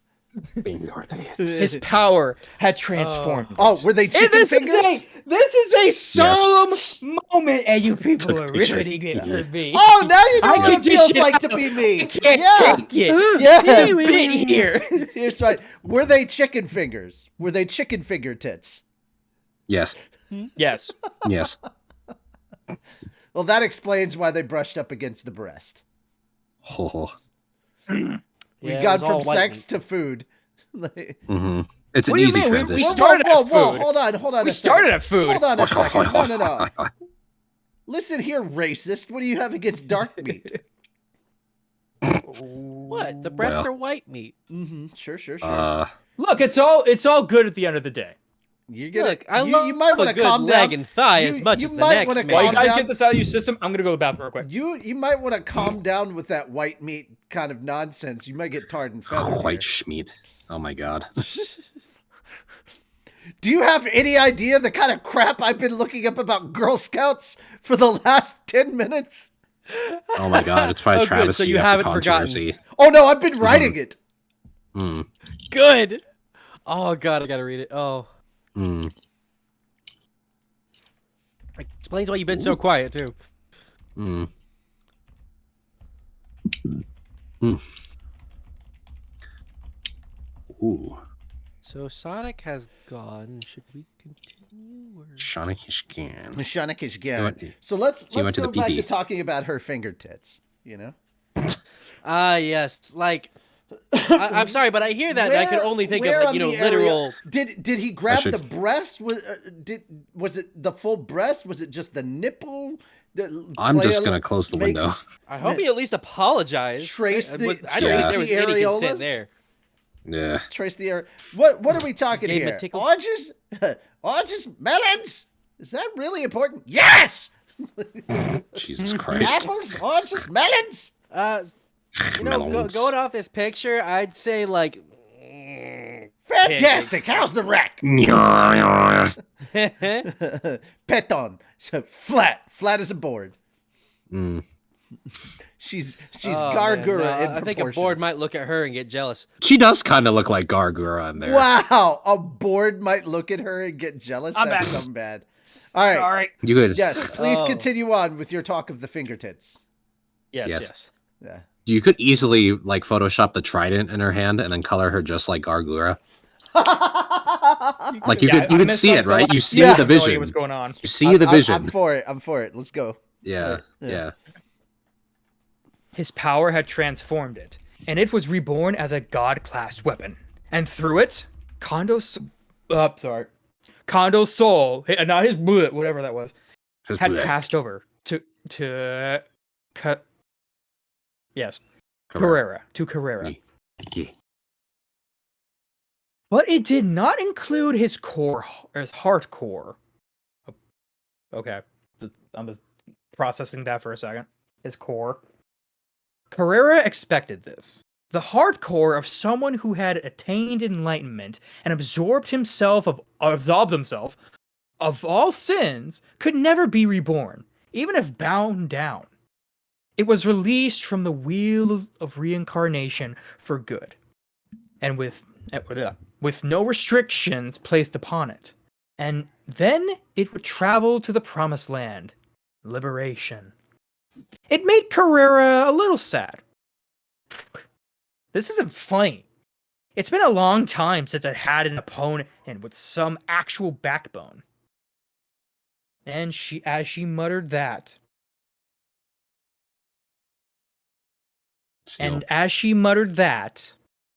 Richie, that's you. Yeah, I'm aware. Shut the fuck up. I don't have the book and I'm typing. Do not interrupt my train of thought again. You will sit there and wait like a good little bitch. God damn it, you interrupted.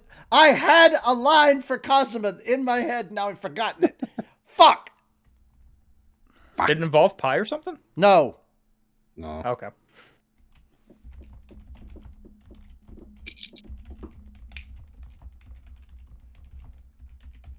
Choo-choo. Shut the fuck up. Want Wanna me to reread entertain that last people? line and mutter it? You want to entertain the people? You didn't entertain the people. Talk more about finger tits. Okay. Well, I don't have tits. Who doesn't like This finger isn't- tits, you know? Or maybe I could- maybe now y'all can battle out the whole pizza is cake or pie thing. Well, speaking of cake, I I actually did want a question about that real quick while he's doing that.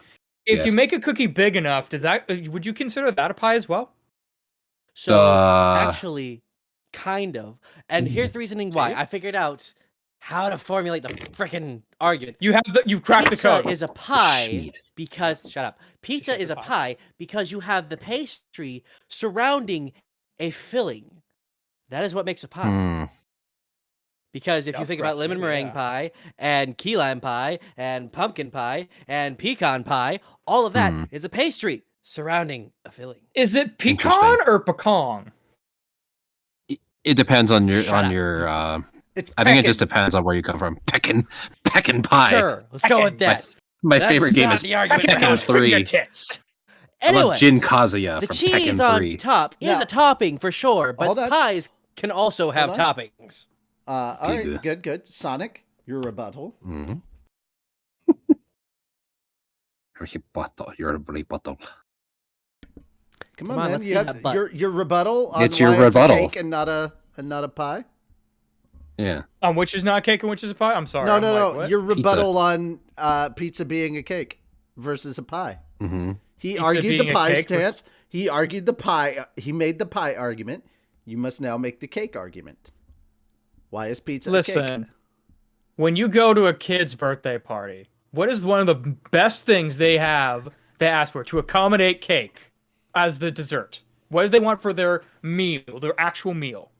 And what is like the best thing that all of us here, Korea, would be the best thing to have at a birthday party that would Which is accommodate the cake? See, most cost-effective This is thing. terrible because for every birthday I have ever witnessed in my life, between mine, my brothers, and my sisters, the meal we've had is either burgers and hot dogs or spaghetti.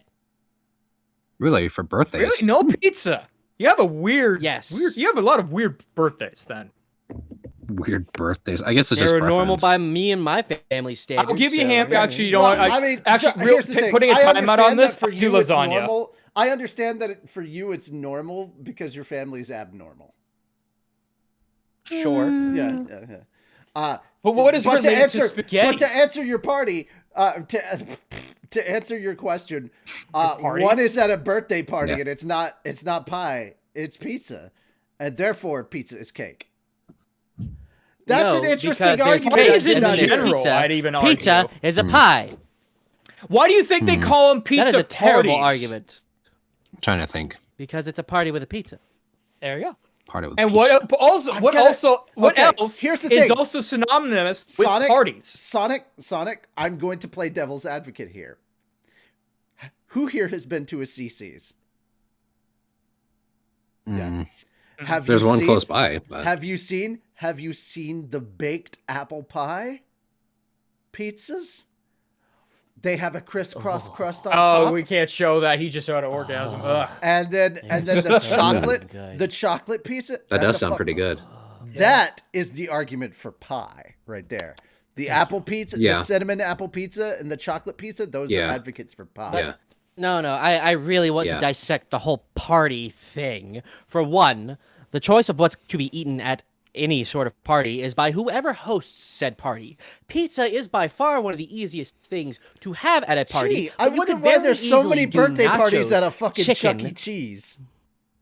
You are correct. But Yeah. still, there's also birthday parties at a Golden Corral. There's also birthday parties at a fucking Cracker Barrel. There's also McDonald's. birthday Swapping parties back at a around to McDonald's. play. Birthday parties. Yeah. Swapping it around to play the other devil's advocate. Yeah, but none of ahead. those things have had a game made out of them that went insanely popular like Five Nights at Freddy's because everyone can relate to that Chuck E. Cheese nonsense. Five Nights Chuck at E. Freddy's. Cheese. That is Jesus, correct, but where a that kid has could be a nothing kid. to do. I'm just saying. No, it has pie and cake. That's Like, the cake. I'm- That's the cake argument because pizza parties. There are more birthday parties involving pizza than there are anything else out there. Mostly because it's quick, Why cheap, does and it easy need to make. be a party to go to Chuck E. Cheese's? Because Chuck You're E. still Cheese eating is a pizza party. there, though, aren't you? Because Chuck E. Cheese is a party unless you're a parent or somebody that works there. Then it's hell. Yeah. Yes, but why do you need to have a party to go to Chuck E. Cheese's? Chuck E. Cheese's may be the party, but you do not have to have a party to go to Chuck E. Cheese's. You just answered your own question because it's a party. Literally because you work there. Shush. That's the reason you have to You go to work Chuck there. E. Cheese's because No, this it's is not an a party. argument about the mean, definition When of you a go party. to Chuck E. Cheese and there's no party, it's because you work there. To be You're fair, doing it that would wrong. be a really You're shitty going place to to Chuck E. work Cheese's at. for the wrong reason then. Please understand. God. Please understand. I had a friend that worked at Chuck E. Cheese, and it was fucking like horror it? stories every day about birthday Yeah. parties. I don't doubt it. That There makes are more sense. parties Yeah. there. There are more parties there than anything, and they're always birthday parties. Always. Nobody goes All to the Chuck E. With time, Cheese. this in mind, Mhm. would you call Dave and Buster's a party? Yes. Yeah. In a way. Is there pizza at Dave and Buster's? Yes. Actually, I think there is food Okay. there. Yeah. I Oh, don't no, know, so I there's, can't- there's food. all sorts There of is food at food. Dave and Buster's. Yeah. And yes, This is very they true. do This is serve pizza. Yeah. I have okay. never actually eaten at Dave and Buster's. I assumed it was only burgers and fries. So, Dude, okay. Still. All right, hold on, But hold on. there hold is on. more than pizza. Guys, hold on. We have to break this down for the poor man who's never been to a Dave and Buster's, which, once again, sir. I never if you- said I haven't not been. You. I have never- I'm not No, talk- not you. I'm not Not talking you. about you. It's not all about you, Moon. It's about me. No, I haven't it's said heard they of that. hadn't- You it's a- haven't been you to a haven't Dave and Buster's? heard of Dave and Buster's? I have never heard of it. Fuck. What? I was talking about Shin. It's- Okay, stop. I Oh, have I've been. breakfast- I've been. It was about Okay, me. I've been. No, I've been. Yeah, he's Okay. been. He said he been. I have to break this down. Okay, I have to break this down for you. All right. A All right, Dave now and break. Buster's has a giant arcade area. They also Okay. have a billiards area, a sports bar area, and a fucking bowling alley. Yeah, they're cool. Dave Yeah. Buster's is Well, great. the better ones. You can also we have a the Dave one and that Buster's we that doesn't do. have a bowling alley. We have a bowling Oh, alley. The that's one there. lame. Okay. And One over funny enough, guess what's right across from the Dave and Buster's? A Chuck E. Cheese. No, Oh, Stars and Strikes. no, What? Another bowling alley. no. The that a food giant, place? the giant 14 theater AMC theater with the 4DX theater and the IMAX. Hell yeah. Oh, that was gonna be we my were second guess. considering it. We were considering it for a moment of just going super, super early to Yeah. the Dune 2 premiere and going and hanging out at Dave and Buster's and then ending the night Yeah. with Dune Part 2. Dude, Yeah, that that's sounds fine. awesome. I'm doing the reverse Sounds like a order. great day. Yeah. I'm actually thinking on Saturday of asking if somebody would be willing to help fund this expedition on Saturday because I don't have a bunch of Expedition. shit going on Saturday. We go to Dave and Buster's to do our whole food thing. Make sure that we go to the bathroom first and then go watch the Ghostbusters movie. So we go from Fun. we go from Busters to Busters. That would be a funny day. Dave and Okay, I Buster's was gonna to say, Ghostbusters. I know Busters I to brought Busters a similar on thing like Busters. this up, because you but know for the why? other movie you know showed us why? the other day, and now Busted you makes me feel good. there you go. So you I'm like, could- that's so- why I'm allowing it. so That's you- why I'm okay with it now. So you got a Busters to Busters on Sabado. Understood. Yeah. Nice. And then if you take a pretty lady with you, you can be busted later. We got to go to Dave and Buster's to go to Or the Bustin' Jezebel. movie theater. Why- which is why do you premiering think I said Ghostbusters, Bustin' makes to me feel Bustin' good? and makes you feel because it makes you feel good. All right. Anyway, please continue. Sorry about that. Yes. I don't remember where. Hold on. Where are we at? Finger let's see, tits. Enlightenment. No, after that, we already did that bit. No, we're on no, finger something tits. You gotta go enlightenment. back. Not letting Hang on. that. Because we It's- were it was talking, Seal. Not Dude, letting It's that. we Seal. were, we were talking over you, man. We're totally on finger tits. This is what Yeah. happened. Yeah. Let's see. Something about. Oh, it's actually your line. I know. I'm muttering. Here's the thing. Here's the Been a thing. long I time. don't know where my line is. Oh, okay, there it is. Yeah. In that case, isn't let's fun. merge the ultimate skill Abaddon, Lord of Destruction, with Sandalphon, Lord of Judgment. There. Continue reading. She felt like she heard a voice. Hurriedly, Carrera turned her attention back to the gun in her hand. Hurriedly. Oh my god. Oh, is it your line? I'm sorry. No, hurriedly. No, You no, no. said hurriedly. Hurriedly. I rushed the word. That's what Hurriedly. happened. Hurriedly. Hurriedly. You hurriedly said hurriedly. I hurried up saying hurried. Its golden glow seemed to brighten further, as if to tell her she'd no longer be alone. It was something to remember Kondo by. And now, it was Carrera's new partner. Oh, so you're with me now. When she spoke, the light from the gun seemed to blink for a moment. As it did, she began to feel the power flowing into her. All right, that's where we stop. Woo! That's She's so fucking cute. And so she's packing heat. oh my god, that adorable girl's packing heat. It's okay. Oh This my is god, Texas. I was right. She has the biggest schmeat. Okay, it's okay. This is Texas. No, it's not. It's Tennessee. Hold over on, there. is No, Wait, I'm making. I know, but I'm doing it funny as well. doing it funny. Okay. It has to actually It's funny be for me. funny. I was gonna. It's funny for me. Problem. All right. Chem, I found it funny. Beef. Ooh. I just like saying ho ho. No, he was laughing at Tee. Schmeat. Yeah. Tee Schmeat. Oh, Thank you. Schmeed. Schmeat. All right, Who doesn't Yes. like schmeat? ladies and gentlemen of the congregation, thank you so much for coming by today and hanging out with us. We really do appreciate it. But we'll be back next week to finish off this chapter because, believe it or not, as far as this chapter goes and as far as the epilogue goes, we have about this much of the chapter left. Or hang on, actually, let me check. Let me check our schedule. Oh, yeah, because 'cause I there's- may be wrong. No, next week we're playing Raft. Maybe we should finish this chapter. How many pages do we have? Wait, how long would you think it would take at this point? 41 and 3. No, we don't have enough time. 363. Yeah, there's not enough time. So Yeah, It would be a bit, yeah. yeah, it'd be That's way 12. too long. We could not do that. So guys, you're I just think gonna have to wait. 10%. You're No just more. gonna have to wait 2 weeks before we actually are going to finish this volume, because that's what's gonna happen. 389 is where we're at, and then we're at 341. So it's just about 50 pages left in this book. I think we're gonna do it. So Yeah, I- probably. that having been said, we've got about 22 pages before we hit the epilogue. And we've got some more pictures in there and some blank Oh, wow. spaces in the beginning of a chapter to add to everything. So yeah, we'll probably finish this up. So at the beginning of next month, our next time around here is going to be on the 1st for reading. April Fools. Oh, that'll be interesting. Fucking holiday. You thought we were being pizzas today. Oh, you haven't seen anything yet. I fucking hate that day. I fucking hate that holiday. Be real. we're gonna be- pizza We're gonna be shit. even bigger pizzas then. Anyway, that's the one. All right, Pizza shits is what that is. shut the fuck up. Our stream is the only thing that you can actually trust that day. Yeah, I'm rejecting that because I'm not doing a posture check literally at the end. You can no to that. If anything, I'm gonna slouch even more. No, I'm already in the correct position. So there we go. Rejected that. You get your points back, lady. All right. So we will see you this Friday for Sons of the Forest. So if you don't have it, please go ahead and grab it. I can have up to 8 people at a time. We'll switch people in and out as need be, so you guys can run in there and do a bunch of stuff. Yeah, we're having fun with putting the server together already for Sons of the Forest. So we have a Fat Dog server for multiplayer in Sons of the Forest, and yeah, it's a good time. It's a good time. That being the case, we will see you next Monday. Goodbye. We will see you next Monday for rafting time. Rafting makes me feel good. Really? I'm okay. not sorry.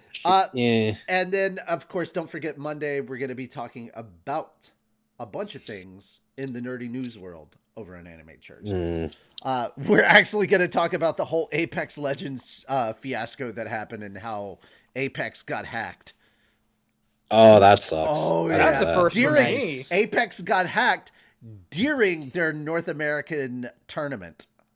Oh no, that that's sucks. embarrassing. It's wait. Oh, you guys are like, oh man, that's bad. No, it's scary because this means Yeah. if you have an Apex account, your personal information might have just gotten grabbed up. That makes sense. Yeah, so that's scary for that reason. That having been said, guys, Yeah. we're going to talk about that on Sunday. As more information comes out about that, we will try to make sure that we have that readily available for you in any and all updates. Take care, have yourselves a good night, and bye-bye for now. Bye. Later. Bye.